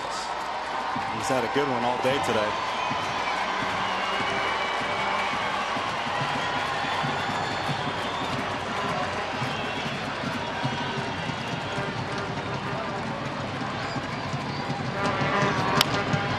And that one reached for by Ramirez, so he's thrown 3 in a row. Yeah, and it's been a good pitch for him today. He's got some strikeouts on it, and the right-handed hitters have been fooled by it.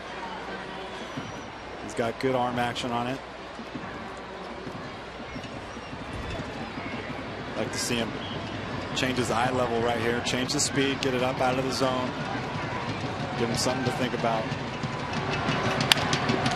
Off the glove of Kazmir, it's going to roll into shallow left field. 2 runs are going to score. Beckham to third, and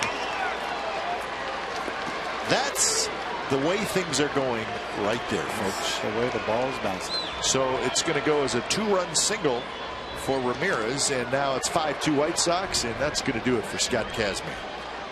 If he catches it, it's a double play. Well, if he doesn't get a glove on it, it goes to the shortstop. It's a tailor-made double play. So it's just the way it's going. Unfortunately, went back to that changeup again, made the pitch.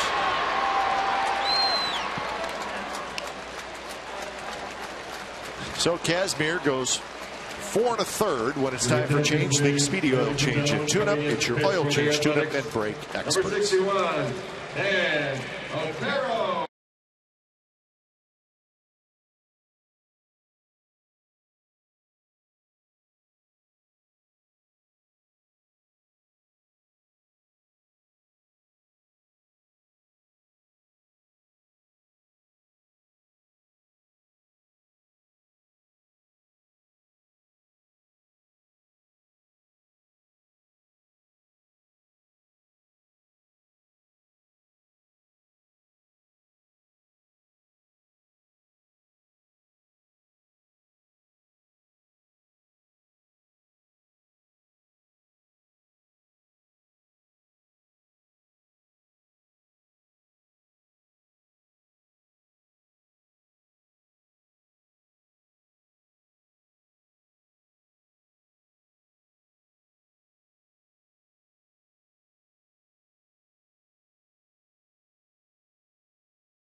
Have scored 4 times, and they're still batting with runners at the corner. So 5 runs so far, 3 earned, and 103 pitches for the A's left-hander. So now it's Dan Otero on in relief. And he'll face Giovanni Soto. Beckham's at third, Ramirez at first. And you got to keep an eye on Ramirez. White Sox are not stealing any bases this year. They only have 7. But when you got momentum rolling and you already got a lead, you never know.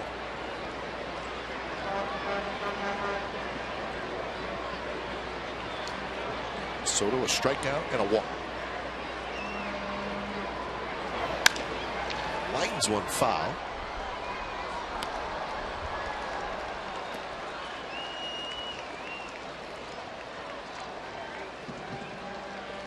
So 0-2 the count. Otero needs to haul out that good sinker right here and get the A's back in the dugout. A double play grounder.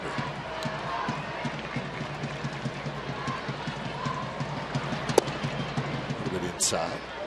Mariners leading the Red Sox 3-0, bottom of the 6th inning. Wright started that game for the Red Sox, the knuckleballer, against Paxton, the young left-hander. Red Sox won 2 of the first 3 games in that series. Simeon to his right. Sogard on the pivot, and that's a double play. So Otero does his job, but not before the White Sox score 4 times. So bottom of the 5th coming up, Chicago 5 and the A's 2.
on to CSNCalifornia.com as our A's insider, Joe Stiglitz, provides wire-to-wire reporting of the A's 2015 season with breaking news, video, special features, and much, much more. It's only on CSNCalifornia.com. Joe doing a terrific job. That's the bridge that my partner Eric Chavez so badly wanted to get on today. It just took him a lot longer than he thought. It took me a long time. What's the name of that race? The Beta Breakers got my broadcast partner today, who's staying in the city. So there's a little bit of traffic. We laugh now. Heads up next time, guys. But it wasn't that funny at the time, I'm sure. Eric was trapped in the city. I was panicked. I didn't think I was going to make it.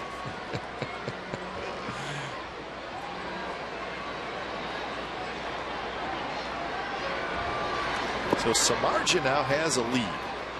He had a 1-0 lead for a while, gave up the home run to Muncy. The White Sox answered right back. So Kazmir could not get that shutdown inning, which he badly needed. Inside, 2-1. Burns has singled twice. Both his singles, line drives to left field. Simeon to follow, and then Reddick here in the bottom of the 5th inning.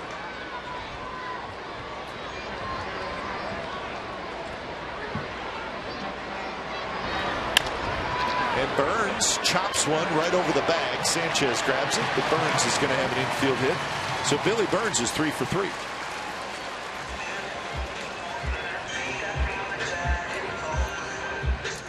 Billy's done a good job getting on base for the A's today, being an igniter. A's just got to fight that black cloud that's knocking on the door and don't let it in. They got to huddle up as a group and be professional about what they're doing. Come out here, give a good effort, and things will change.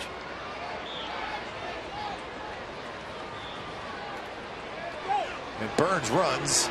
Good jump, and he's going to make it easily. So Billy Burns goes on the first pitch, and he got a nice jump, and he's got a stolen base. So his 3rd of the year. Yeah, and that's what we like to see Billy doing. If you've got a tool, and that tool is the reason why it's gotten you to this level, and you can impact the game with that tool, you use it. And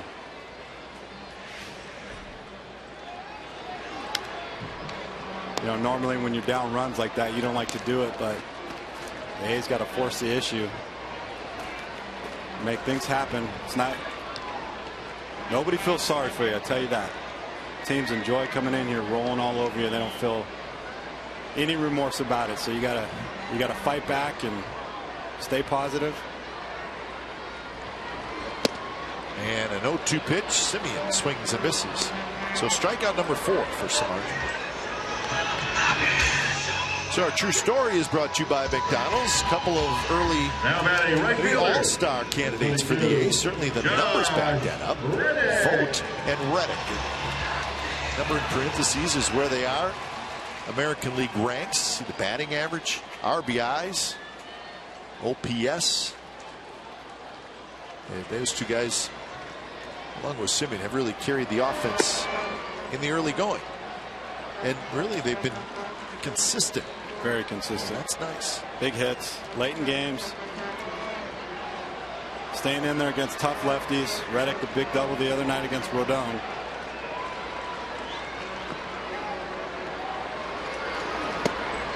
You were talking about, streaky players. You said you were a streaky player, but I mean, really, most players are streaky. I mean, it's just the nature of playing 162 games. And you know what? You're right. And I think I need to elaborate on that a little bit. And what I'm talking about is quality at bats. Sure. And you guys keep hearing me about, I'm not worried about the result. Results are going to be streaky. Yeah. But the way you come out and perform every day, and you're giving Melvin 3-4 quality at bats. It doesn't mean you're going to get hits, but you're giving at bats. You're sticking with your game plan, and you're getting your work done, and that's the stuff that you're looking for. And these guys have been doing it, and the numbers have been there. The production's been there. But yes, this game, absolutely, you're going to fail most of the time.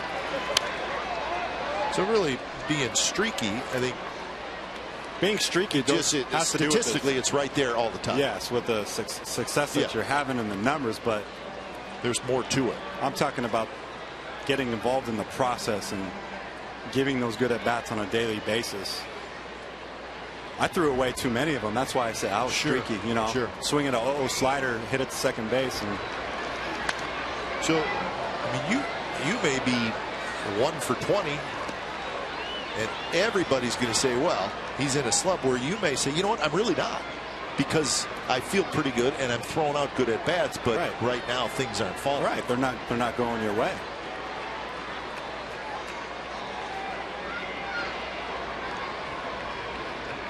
And 1-2 to Reddick, and a good take. 2-2 the count. And there's no way you can be hot all the time. So it's almost like if you're not streaky, well, then you're, quite frankly, you're probably not in the big leagues. No, I think the only two hitters that are hot all the time are Trout and Cabrera. Yeah. Cabrera is, the rest of us are fighting for it.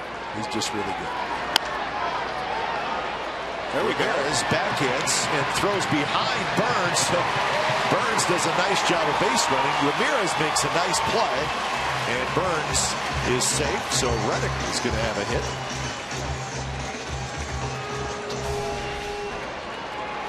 That's how things are going good for Josh. It's a little squibbler. Alexi's up the middle, shading him with that shift. And Billy pretty fortunate knowing that throw was not going to go to first base and it was going to be behind him, and he keeps his foot on the bag. Right away, Billy knows exactly where Alexi is, so he knew right away he was going to be able to get to that ball, get to third base on that ball. So here's Butler. Butler, a shot, nice play by Abreu. He throws to second, out there, and the shortstop holds onto it, and a run comes in to score. What a play. So Abreu makes a terrific play. The A's do get a run. I think Samardzija was hoping Ramirez would throw it shaken first, but if Abreu was ready for the throwback. Well, yeah, Billy does a great job of going the other way with that. He snaps it from his knees, throws a strike to Alexi. Goes down to a knees, stays with it. Oh, he hit his head on the ground. That's what happened. Wow. And he's shaken up. Hits his head right there on the dirt. Amazing that he was able to make a good throw, because he looks a little shaken up right now. Almost looked like he wasn't able to get his right arm down to kind of brace himself. Right. Yeah, this was such a reaction play. You don't really expect this ball from a right-handed hitter, especially a hitter like Billy.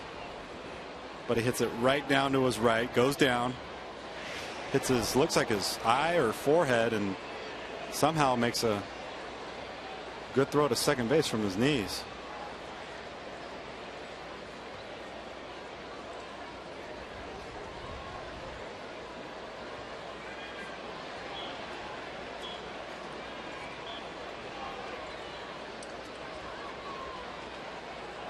See, Ted Barrett's a boxer, so he understands this. He understands.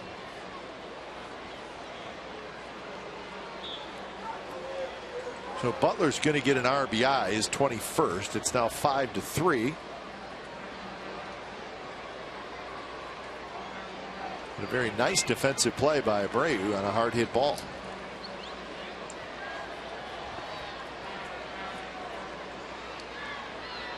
So he's going to clean up a little bit and stay in the game.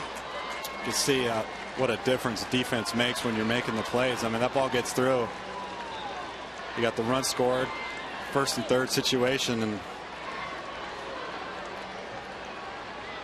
you got Steven up, one of your better hitters on the team. He's had an all-star year to this point, so nice play by Abreu. So the May RBI leaders, it's in the American League. Reddick was 16, Vogt with 15. Vogt overall with 30 RBIs, leading the American League. First pitch is down and away. 85 pitches for Samardzija.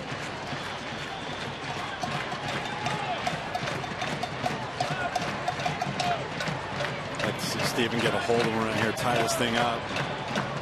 Shot in the arm of the team. Shallow left, long run for Cabrera, but he's going to get there. He's got it.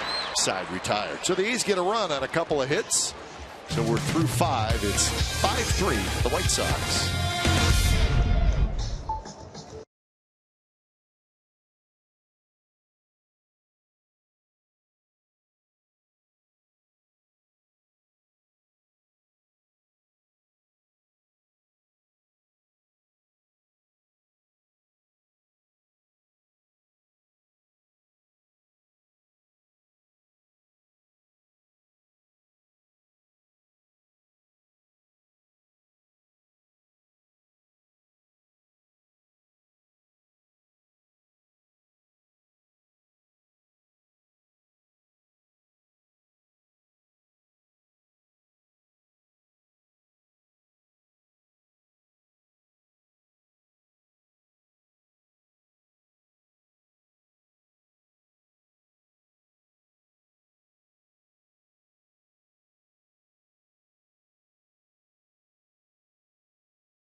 Sportsnet Central is coming up tonight at 6 and 10:30, and it's on our sister station, Comcast Sportsnet Bay Area. All the highlights from our game here. Warriors getting set for the Western Conference Finals. Looks like it's going to be the Houston Rockets. Of course, you'll see highlights of that Clippers-Rockets Game 7. Kelly Johnson, Henry Wolford host. I'm not trying to give up the final score, but if it's not the Rockets, then it would be an epic Game 7 collapse by the Rockets. Wow. They lead by a lot late against the Clippers. That's a shocker. So the A's now trailing 5-3. They added a run, cut this deficit. Dan Otero, who got a 6-4-3 double play to end the 5th, stays out there for the 6th. He'll face Sanchez, Eaton, and Bonifacio.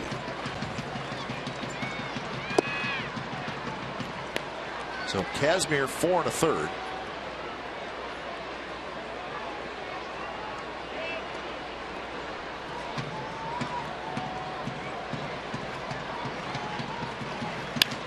Sanchez, liner, left field. Coco goes into a slide, makes a nice play. Got a good jump that time. Great jump. Great read by Coco. Those balls by left-handed hitters, they go slicing away. Coco gets a good break on it. Adam Eaton. Sees it all the way in, goes to his knees.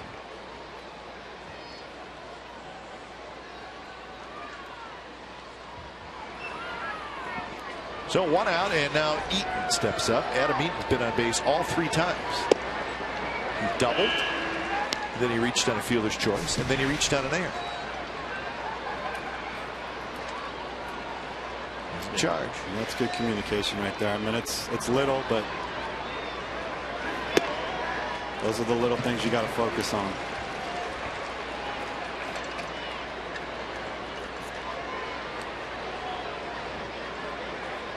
Eaton has been a thorn in the side of the A's this whole series. And Eric, you played with Eaton, and you've been raving about him, and we've seen how good he can be.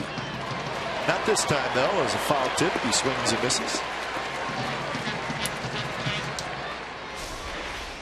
Yeah, Danny doing a nice job here, getting the double play, coming back with a strikeout right there. Give the A's a couple innings, keep them in this ball game. Now batting, number 64, Emilio Bonifacio. So 2 outs for Bonifacio.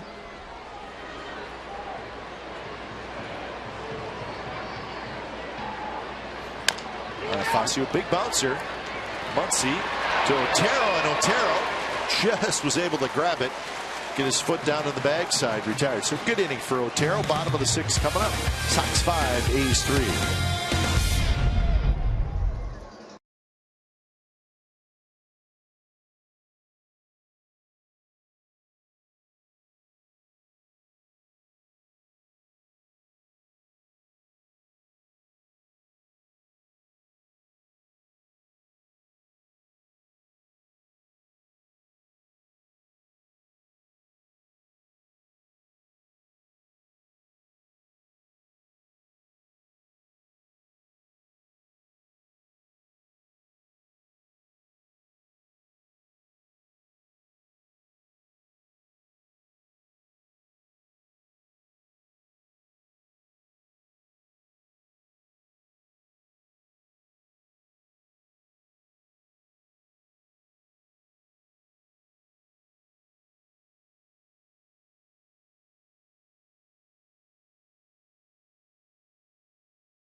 First rewind, you got Max Muncy's first home run, first big league home run, deep to the right center field wall to get the A's on the board, 2-0.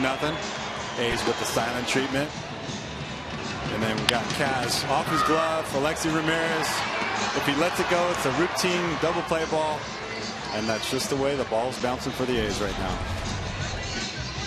Find out what's possible with AT&T. Call 1-800-PICK-ATT, mobilizing your world.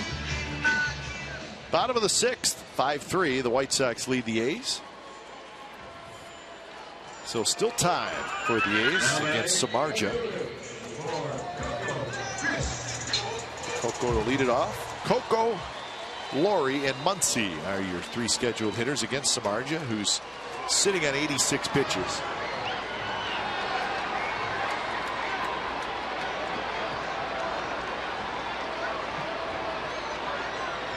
First pitch to Crisp is a slider for a strike. Rangers won today. They beat the Indians 5-1. Mitch Moreland back in the lineup. He had a double and a home run for Texas. And Nick Martinez got the win. Martinez continues to have a nice season for the Rangers. Martinez now 3-0 with a 1.88 ERA, the young right-hander. Have you seen him yet? Yeah. Well, he beat the A's earlier. Doesn't have overwhelming stuff, but he's got a pretty good idea, looks like. Pop up. Ramirez out. Cabrera in, and it'll be Cabrera toward the line.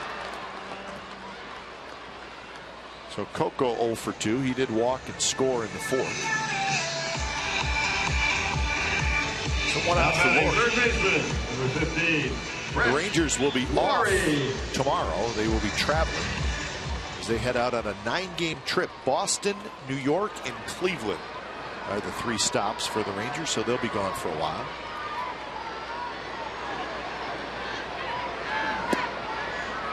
Mariners still leading the Red Sox. It's 3-0 in the 6th inning.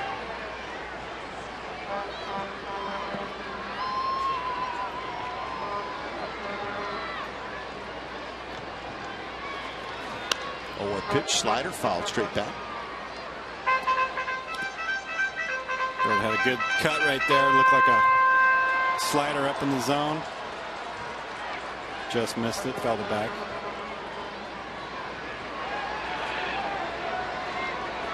So Laurie behind 0-2. He is grounded out and he has struck out.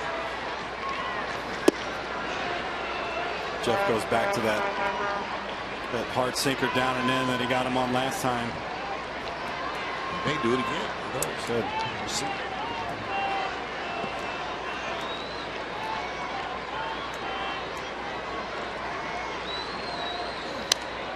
And he did, but that one got a little more of the plate, and Laurie had a pretty good rip at it.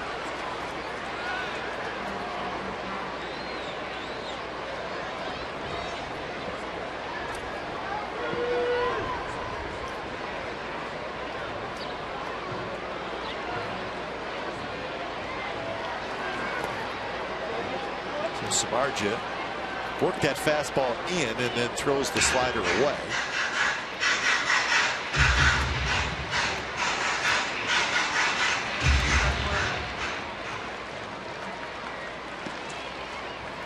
We'll see what he throws. Laurie 2-2, setting up outside. The fastball that ran in 95 miles an hour.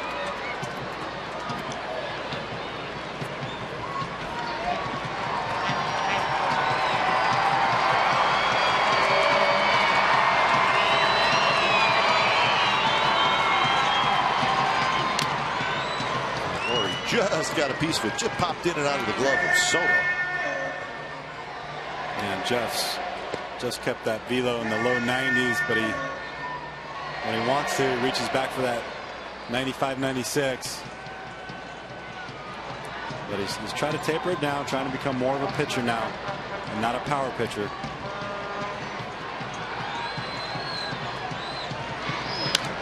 Another fastball, foul back. There's one thing I always kind of marveled at. Justin Verlander, the first inning, he'd come out throwing 90 miles an hour, and by the 7th, 8th inning, he's up to 98. So you don't have to come out in the first couple innings wasting all your bullets. Slider, flip to right. Garcia's right there, 2 outs. All right, here's our Ford right choice, and it happened in the 4th inning. Max Muncy, his first major league home run, just out of the reach of Adam Eaton's drive in his attempt. So Muncy did the invisible tunnel. What a good feeling for a while. What a good feeling. So a day to remember for Max Muncy as he hits with nobody on and 2 outs here in the 6th. Tries to hold up, and he can't do it. It's always nice too getting your first one off a pitcher who's got a decent name in the game.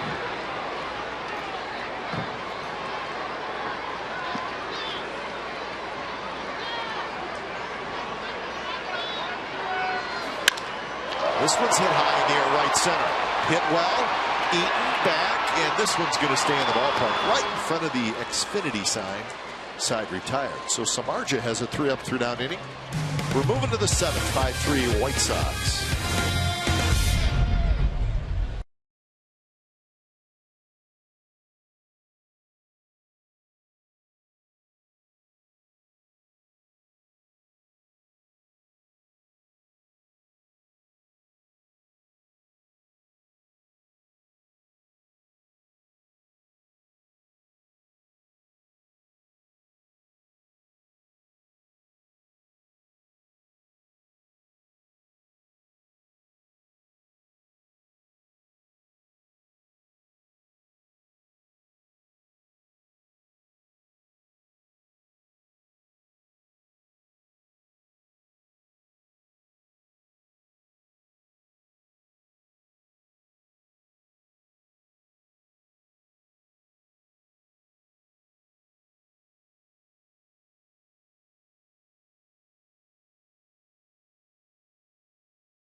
Extra mile when the Oakland A's pay homage to the history of the franchise. Each Throwback Thursday, 5,000 fans will receive a commemorative button highlighting an amazing A's player. For tickets and information, go to athletics.com/Thursday.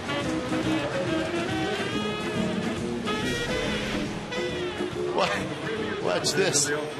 Eck went down. Ricky had the off day today. Eck did not survive that fall.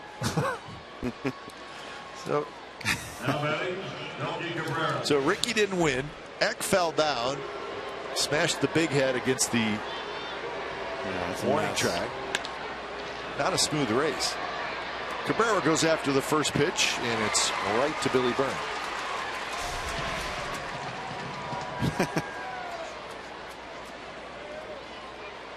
What is going on here? He's got to win. It's a dejected Ricky Henderson. 79, Jose Abreu. His shoulders are more slumped there than they were when the race started. He's dejected. He should be, because it wasn't even close. No, Raleigh's okay. Eck is still cleaning the dirt off his face after his taking a Abreu fall right there. He did take a good one. It's a sad man right there.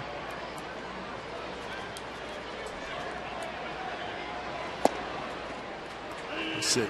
Ricky doesn't finish in second place. No.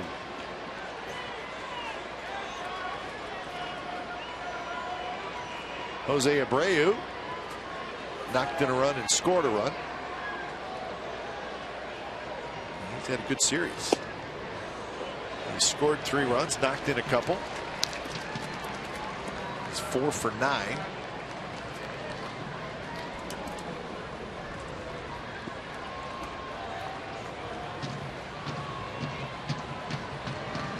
One-two pitch. He's hit hard. Laurie scoops it up. Throws in time. 2 outs. And Otero's doing what he's supposed to do. Keep the game where it is. Yeah, he's done a nice job. He's retired all 6 hitters. Abreu hits a bullet right down to third base. Stays down low, stays with it. Garcia. The harder the ball, the softer their hands get. Keep that head down. Got plenty of time. So here's Garcia. Garcia has reached on a fielder's choice. He has struck out, and he has singled and scored.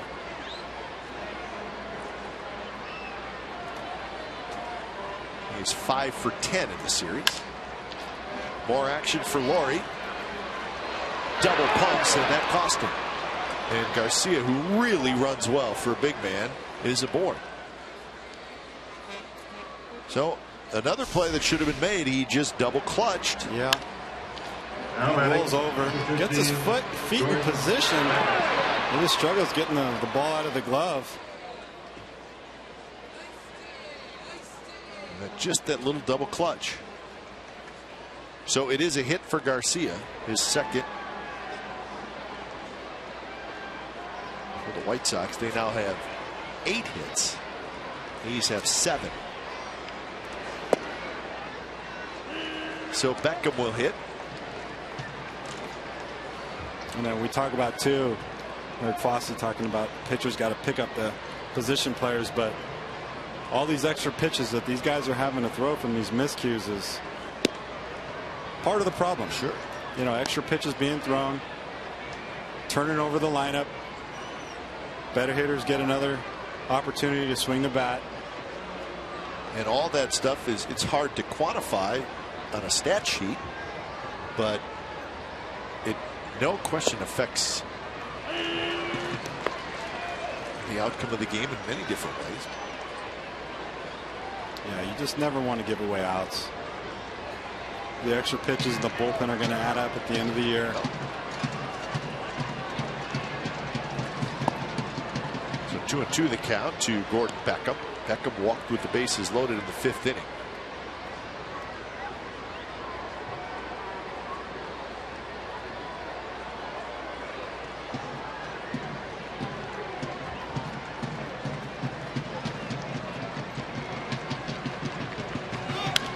Runner goes, ball sliced foul. And you say it doesn't affect you, but it really does when you're constantly asking questions about errors and defense, and you're saying all the right things, putting in the work, but it does bother you. And it's in their heads right now, definitely. You could see it. Frustration starting to creep in a little bit. Well, we're sick of talking about it. Yeah. I can imagine how the players feel. Yeah, definitely.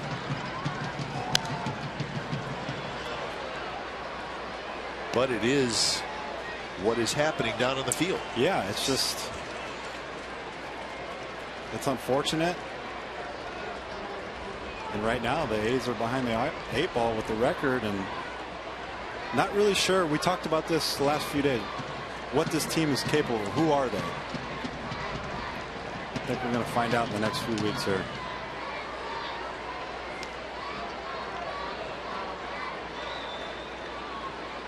Two the count to Beckham.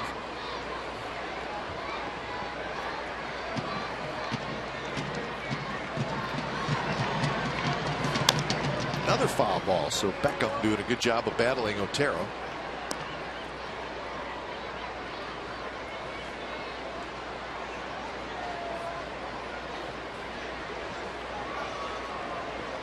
I think those questions start even creeping into the players' minds. Is this just one of those years? And you don't want to think like that. No, and it's too early to think like that. Runner goes, ball's bounced towards Simeon. Grabs it, flips to first, side, retired. 7th inning stretch coming up at the O.co Coliseum. And it's a 5-3 White Sox lead.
Coliseum on Memorial Day, May 25th, for a special holiday matinee as the A's take on the Detroit Tigers at 1:05 p.m. That afternoon, 15,000 fans will get an A's road cap presented by Comerica Bank. Get your tickets now by calling 877-493-BALL or visiting athletics.com/tickets. Little leaguers, they're going to go the full mile. They will not leave early. Having too much fun. They're having fun. Samardzija back out there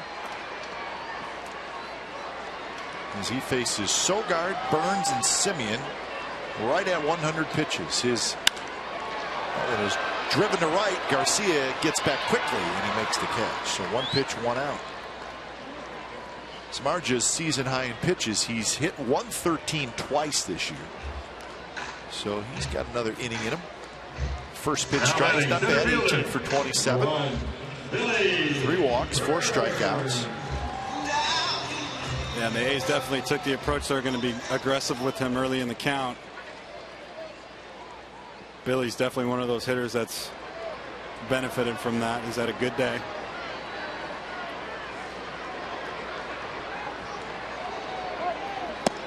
Burns pulls the back hits the ball. 3 for 3, 3 singles, a run scored, and a stolen base today for Billy Burns. Doing his thing out of the leadoff spot. We almost had a no-hitter today. You cannot get any closer than Shelby Miller from the Atlanta Braves did. Of course, Shelby Miller traded from the Cardinals to the Braves in the Jason Hayward deal. He was 1 out away from a no-hitter. Justin Bohr got a base hit from the Marlins with 2 outs in the top of the 9th inning. So Shelby Miller had to settle for a 1-hit shutout. So he was that close.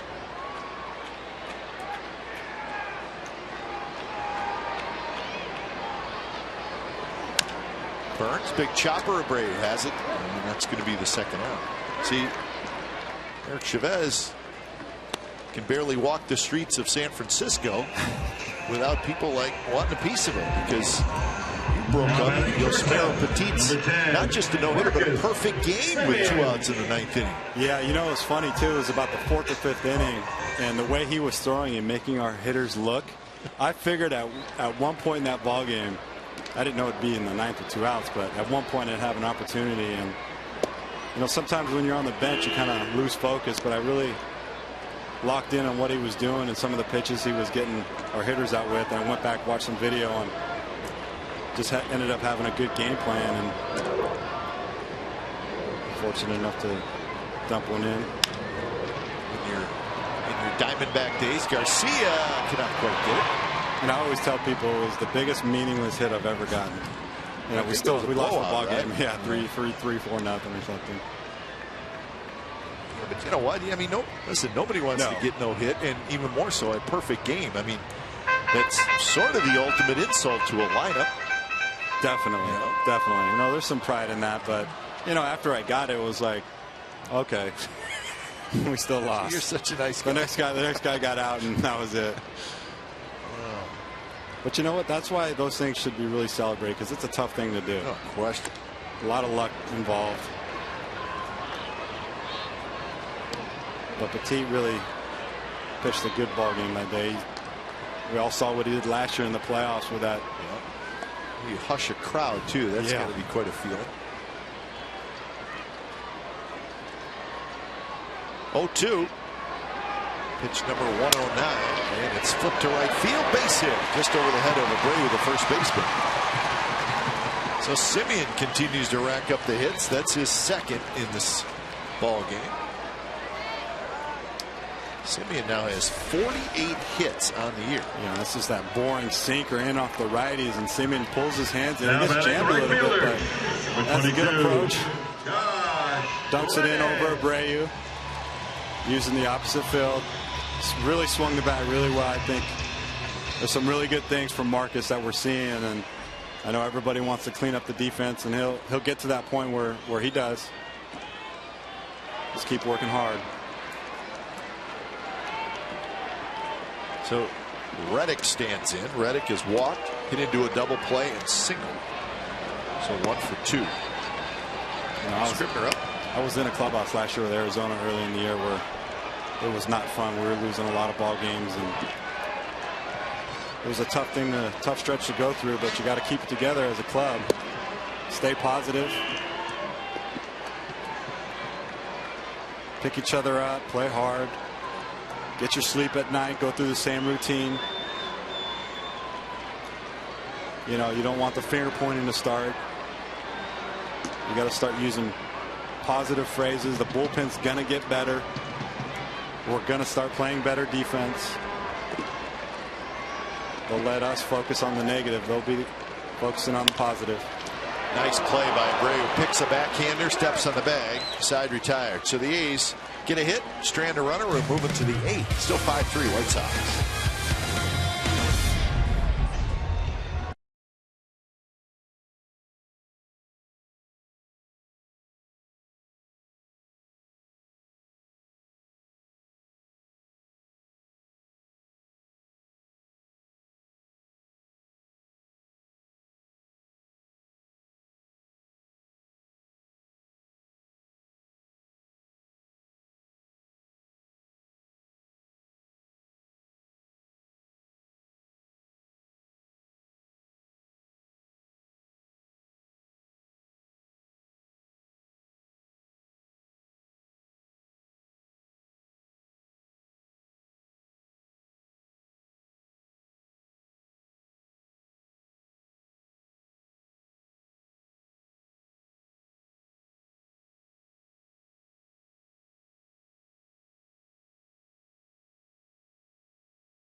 Houston, and we'll have game 1 of that series for you right here on Comcast Sportsnet California. Drew Pomeranz against Lance McCullers, young man who will be making his major league debut. So our coverage starts at 4:30 with A's pregame live, and we'll also televise Tuesday and Wednesday from Houston. So Sonny Gray and Roberto Hernandez on Tuesday, Jesse Hahn and Dallas Keuchel on Wednesday. So there's your pitching matchups for the A's and the Astros. Astros in first place with the best record in the American League at 25-13.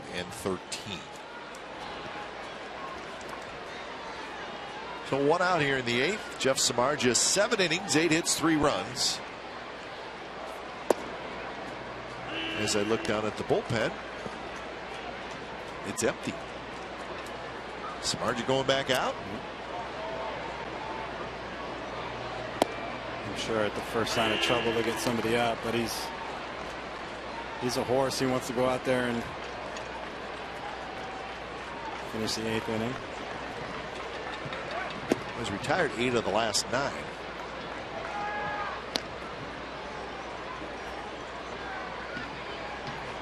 So it looks like he's going to go back out there.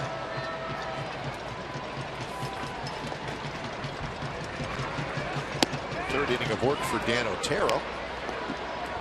He's done a nice job. Abad gets up.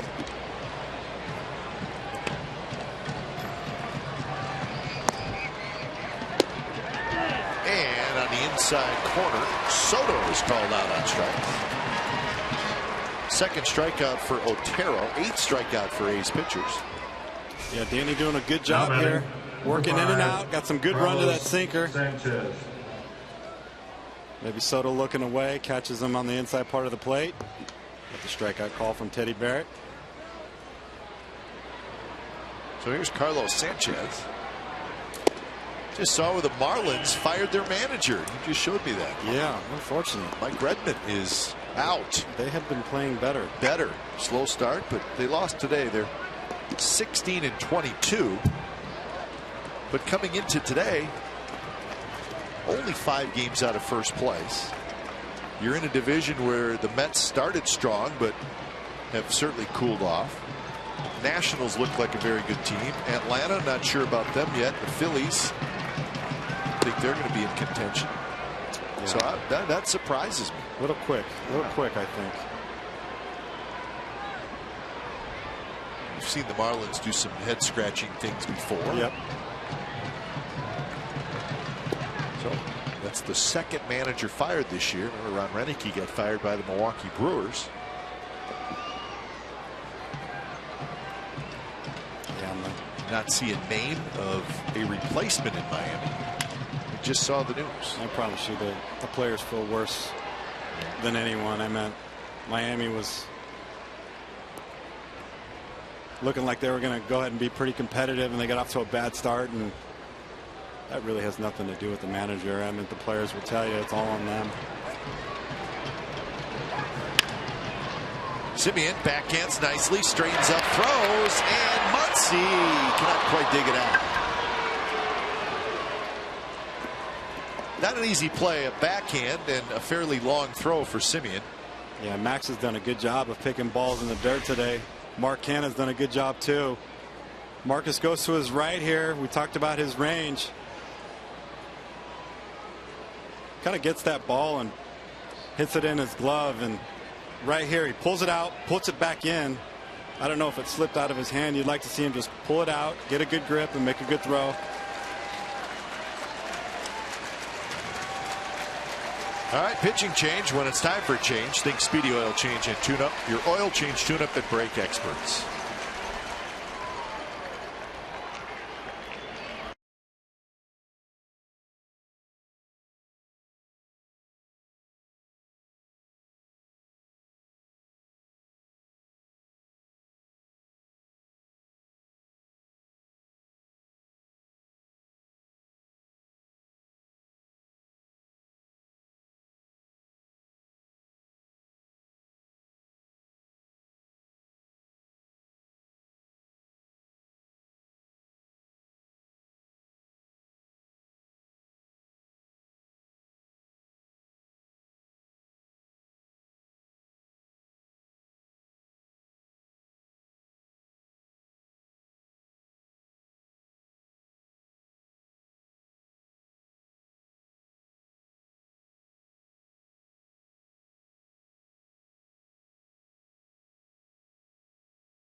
and may not be reproduced or retransmitted in any form, and the accounts and descriptions of this game may not be disseminated without the express written consent of Athletics Investment Group, LLC.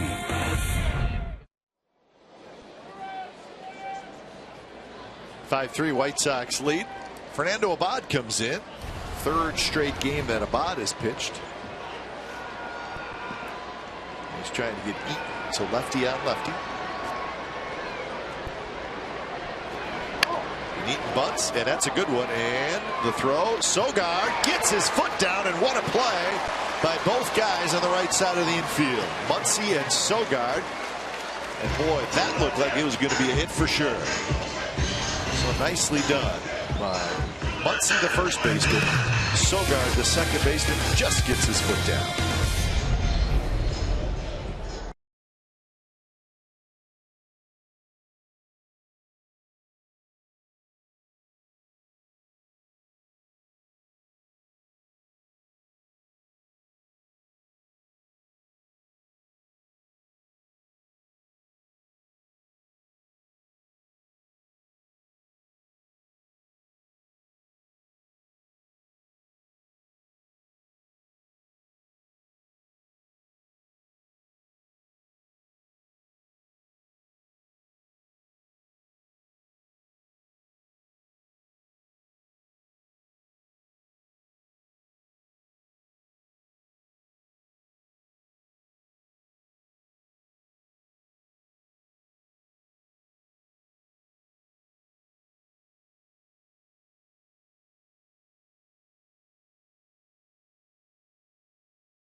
Game summary is brought to you by your local Toyota dealers. 5-8-0 for the White Sox, 3-8-4 for the Athletics. Samardzija, 111 pitches through 7 innings. He's back out there.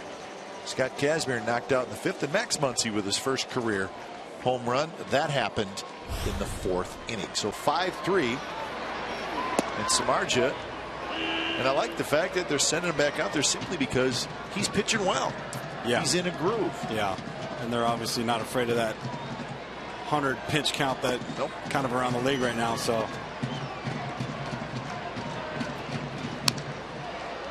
jumps out ahead of Butler 0-2. He looks stronger now than he did 3 innings ago. Yeah, he's getting that late movement into the right-handers, born into their hands.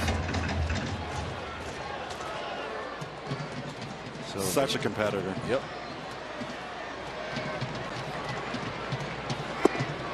And how about that 0-2 pitch? That's that hard sinker down and in. And he's got 9 strikeouts. I take that back. He's got 5 strikeouts. And he just starts this at a spot in the on the Now plate. batting, Just as a hitter, number you see it, 21. you're like, that's a strike. You swing at it, and you go, oh my goodness, that was way off the plate. Just the movement that he's getting on that sinker, and the control and the command that he has with it. You know, I knew he had good stuff, but I've never really seen him have that good of a sinker before. And he hasn't made many mistakes over the middle of the plate. I always felt like a sinker is meant to be put in play. Right. But when you see a guy get swings and misses with a sinker, right, that's hard to do. Vogt has a walk, a fly ball to right, and a fly ball to left. They're both 1 for 5 in this series. He's walked 3 times.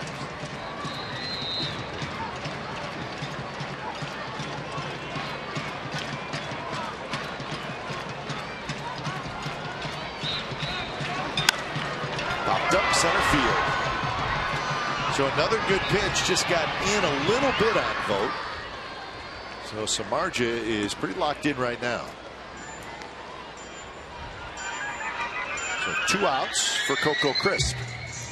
Now, we've seen in the past, Jeff just kind of wants to rear back at 94 to 96 and challenge you. And that ball straightens out a little bit, but he's pitching at 91, low 90s, getting good movement. He's got good command of it. And he's starting to pitch a little bit and not just being a thrower out there on the mound. So you notice a little bit of a difference? Yeah, definitely. You know, I was watching him last year, and I'd call my brother, and man, I love watching him pitch. He's so aggressive, but his problem is that he tries to reach for something extra when he should really pull off. Sure. And that's what he's doing tonight or today, and he's getting that good movement on that sinker. And 5 strikeouts, and I think he's generally considered a strikeout guy, over 200 last year, but it's 5 today.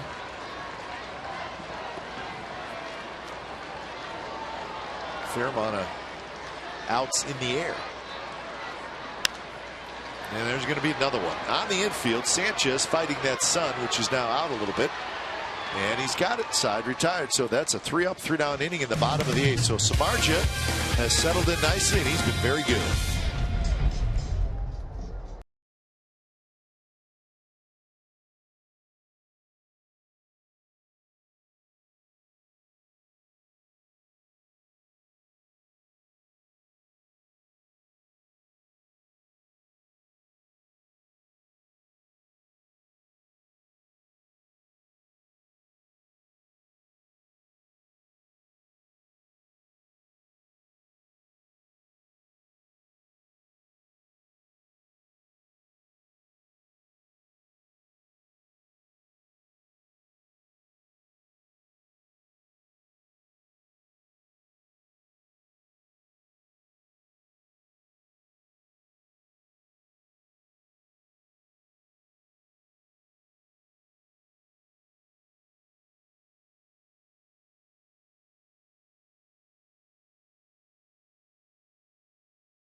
Is Jeff Samardzija, 8 innings, 5 Ks. He gave up the 2-run homer into Muncie, but really has used good movement on his fastball, a little cutter. Really starting to pitch a little bit more than he has in the past, and he's looked really good today against the A's. And Samardzija nursing a 5-3 lead for the White Sox into the 9th inning. And A's to the bullpen when it's time for change. Think Speedy Oil Change and Tune-Up, your oil change, tune-up, and brake experts. As Tyler Clippard comes in. Clippard has not pitched in this series. His last appearance was on Wednesday.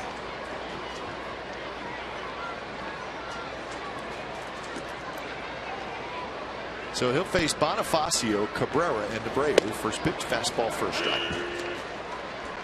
Nice work by Dan Otero. 3 2/3 innings of shutout baseball. Gives up just 1 hit with a couple of strikeouts. So very nice job.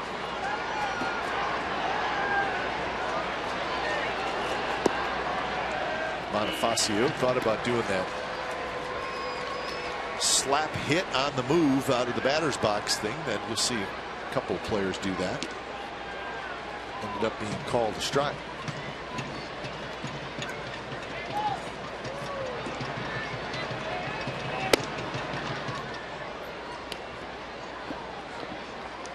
Robertson is warming up out in the White Sox bullpen.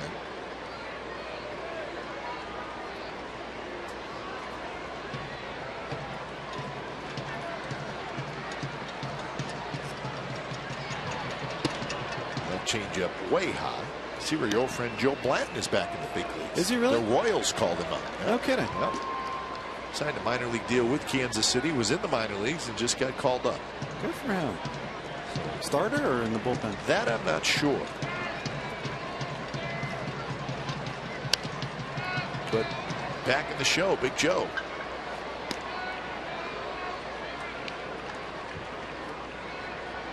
Yeah, you really have to admire some of these guys who early in their careers had good years, and Joe fighting in the minor leagues, Zito going back to the minor leagues, fighting to get back here. I meant the hunger, love this game, want to stay in it. It's not easy to do, to go back to the minor leagues. I wouldn't think it is. No, it's not easy.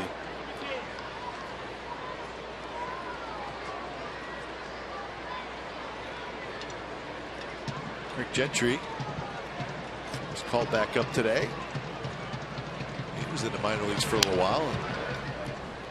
Probably a place he didn't think he would be again. Yeah. Craig really struggled this year. Yeah, when you get sent down, you have to fight that, kind of that negative energy where, what the heck am I doing? You're disappointed. I mean, you got to go down there and really focus on some of the aspects that aren't working at this level.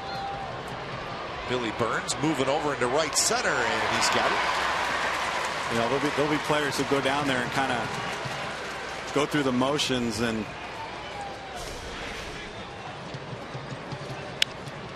Clipper going with a changeup, Bonifacio out in front, and Burns just using that speed we're talking about. He's looked really good in the outfield. He's got to charge some of those ground balls a little bit harder, get the ball in the infield. It's going to be a learning experience for him this year too, and you're going to see his play get better as the year goes on. But he's done a nice job to this point. Change up at the knees, first strike. Cabrera hitless today. He did reach on a fielder's choice and score in the fifth.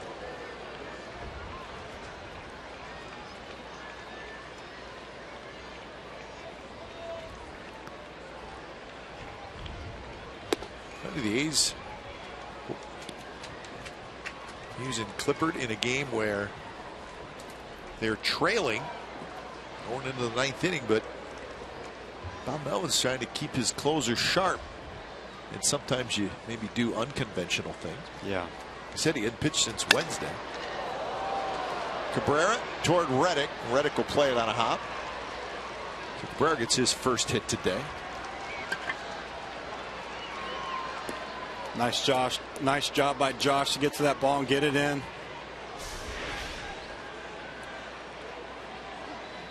Number 79 breaks his bat in two.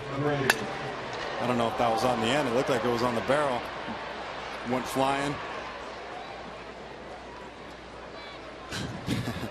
Maybe the hits are starting to fall for Cabrera. So 9 hits now for the White Sox. Hey, when you're winning, things are funny. Oh, sure.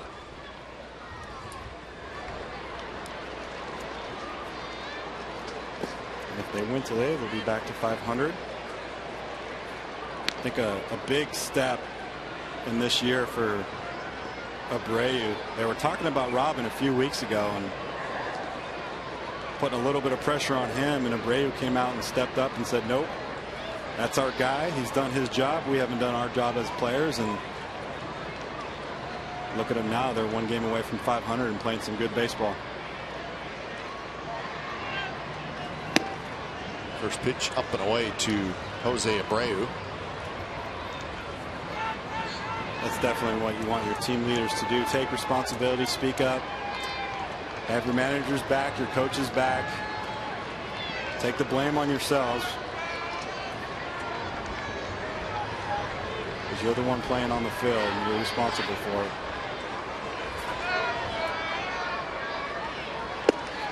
There's a strike, and it's 2-1. Well, I can't imagine that it happens a whole lot. You get 2 managers fired by the middle of May. Yeah, and that's what has happened in Major League Baseball. Yeah, Renicky and today Redmond. I think with Renicky, that one was kind of, you could kind of see that one coming with the bad start that they got off to. And the bad finish last year. Definitely the bad finish. I mean, man, they looked good in the first 4 months of the season, and then all of a sudden they couldn't buy a win. So you kind of saw that coming a little bit, and Council takes over for him. Have they named a new manager yet in Miami? I haven't heard anything. Probably an intern type deal right now. I've not seen anything. Or interim. 2-1 foul straight back.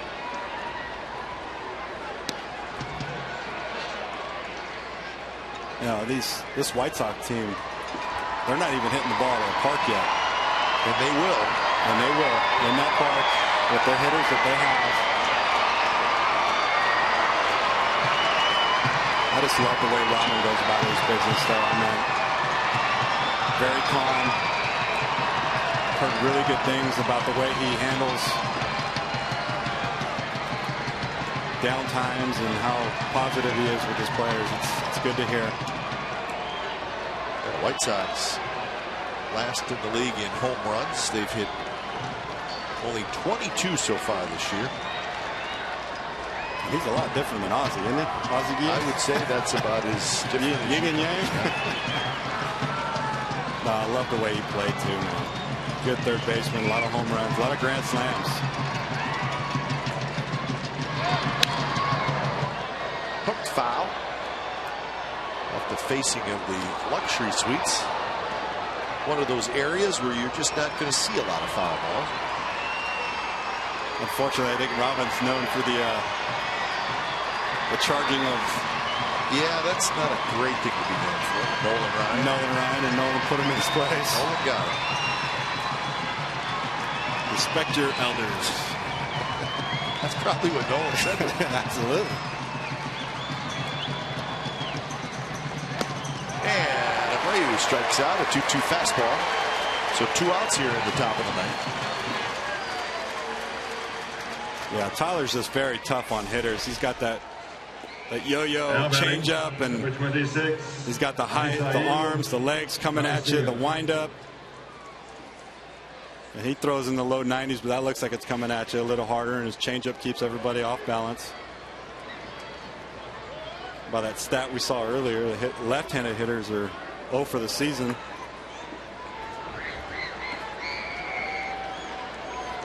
So here's Garcia. 2 more hits today for Garcia. He's 2 for 4. And we talked much about that play last inning. Carlos Sanchez, but the ground ball, Simeon's throw is a little low, but it's not an easy play. They gave Simeon an error on that play, so that's 4 errors today for the Athletics. Yeah. Not an easy play, but you can sort of see both sides to the should it be an error or a hit argument.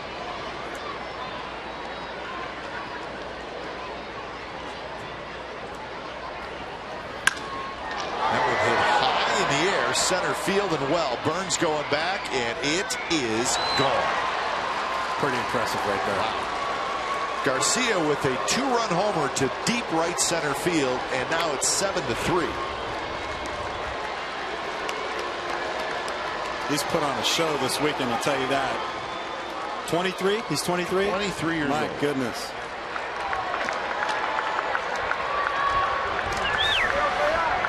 Much like Abreu, very quiet in the box. That was a good pitch. That's the second time Clippard has tried to raise the ladder on a hitter, and they've gone up and beat him to it. But Gaddis did it a couple weeks ago when they're facing Houston, and that's pretty impressive right there. Not a lot of movement. Got a bright future. So he is 7 for 12. With a homer and 6 RBIs in this series. We're impressed. Yes, and I think more than anything, though, the defense, the speed in the outfield, I meant. What a specimen.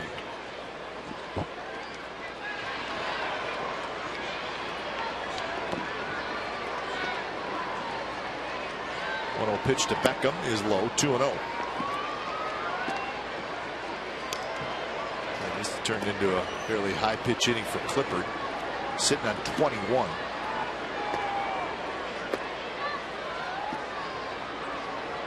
Yeah, I think Bob wanted to get him a little work, not this much. And that's always that dilemma that you have when you want to get your closer in the game. Right. Now Castro starts to throw.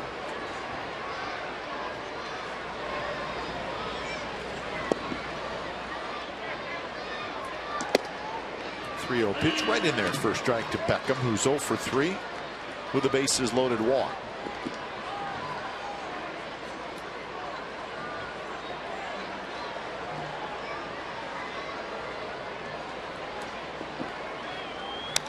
Foul straight back. Mariners shut out the Red Sox. Just went final 5-0. Young left-hander James Paxton went 8 innings to get the win. So Paxton now 2-2, and the Red Sox and the Mariners end up splitting that 4-game series. Swing and a miss. He struck him out. So Beckham is gone. But Avisel Garcia with a very impressive series. Tops it off with a 2-run homer. 7-3 as we go to the bottom of the ninth.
California is brought to you by Toyota. Let's go places. And by Xfinity, home of the most live sports.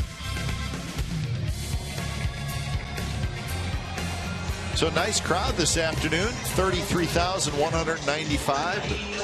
Unfortunately for most of the A's fans, White Sox with a 7-3 lead. So when it's time for change, think Speedy Oil Change and Tune-Up, your oil change, tune-up, and brake expert. So Samardzija, 8 strong innings, and he is done for the afternoon. And we're going to get our first look at the right-hander Zach Putnam, his first appearance in this series. He's been up warming up a couple times in this series, but now in the game, appearance number 14, 1-1 with a 5.25 ERA as he faces Laurie, Muncy, and Sogard. And the first pitch is a swing and a miss. Laurie is 0 for 3, a ground out, a strikeout, and a fly out.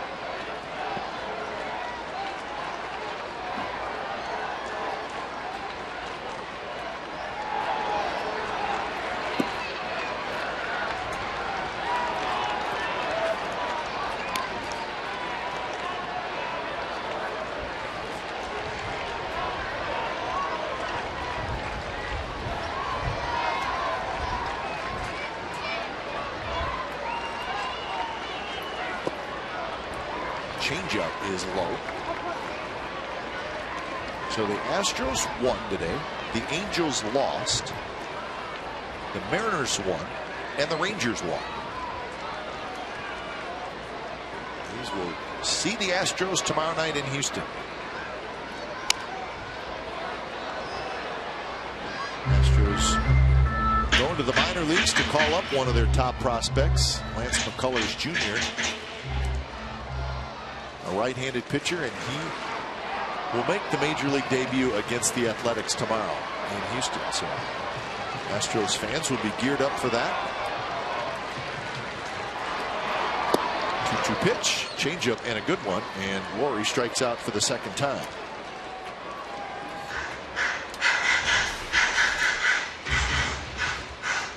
Yeah, it looks like a split finger down out of the zone, and Brett swings over the top of it. Very frustrated right now, as much as the A's players are.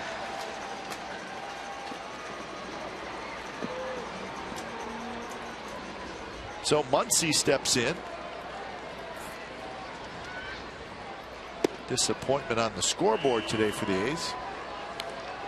But Muncy will remember today his first Major League home run. It happened in the 4th inning.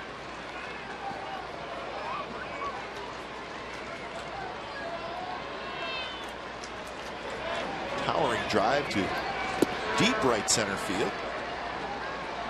And at that point, which was the bottom of the 4th inning, it gave the A's a 2-1 lead. But unfortunately, the A's gave it right back in the top of the 5th when the White Sox scored 4 times to take a 5-2 lead. Yeah, the errors just come back to be a factor, and they're always a factor. Even if you make a play, or you don't turn a double play on a ball when you should, you're still giving more outs, and the pitcher's having to throw more pitches. It always comes back to haunch. A's made 2 errors in the 1st, and White Sox got a run. They made an error in the 5th when the White Sox got 4.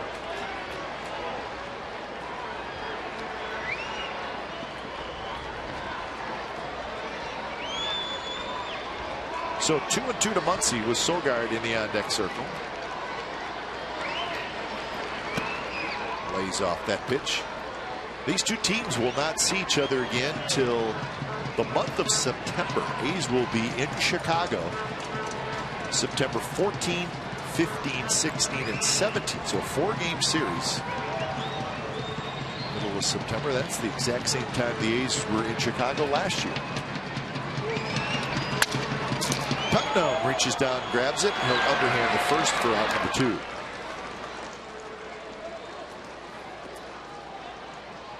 So it's up to Sogard.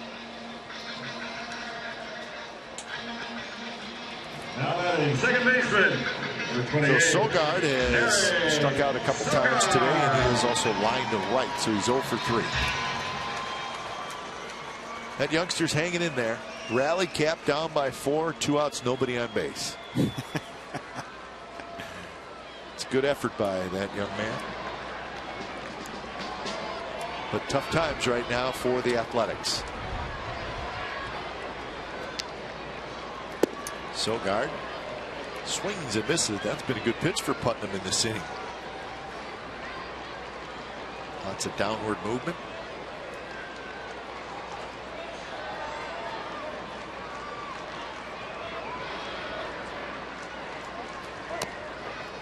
Bunted behind home plate, rolls foul. Since the 5th inning, the A's have just 1 hit. We've seen that a fair amount this year as well. The A's go quiet. Yeah.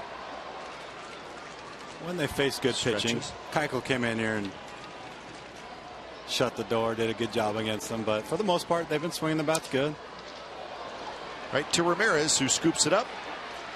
And that's the ball game. So the White Sox come into Oakland and they sweep the 3-game series, and the struggles continue for the Athletics. They have now lost 10 out of their last 11, and they will hit the road with a 13-26 record. So in front of 33,195 fans, it took 2 hours and 57 minutes. 7-3 is the final. White Sox over the Athletics. You've been watching Oakland A's baseball on Comcast Sportsnet California. Don't go away. A's post game live with Brody Brazil and Shooting Babbitt starts right now.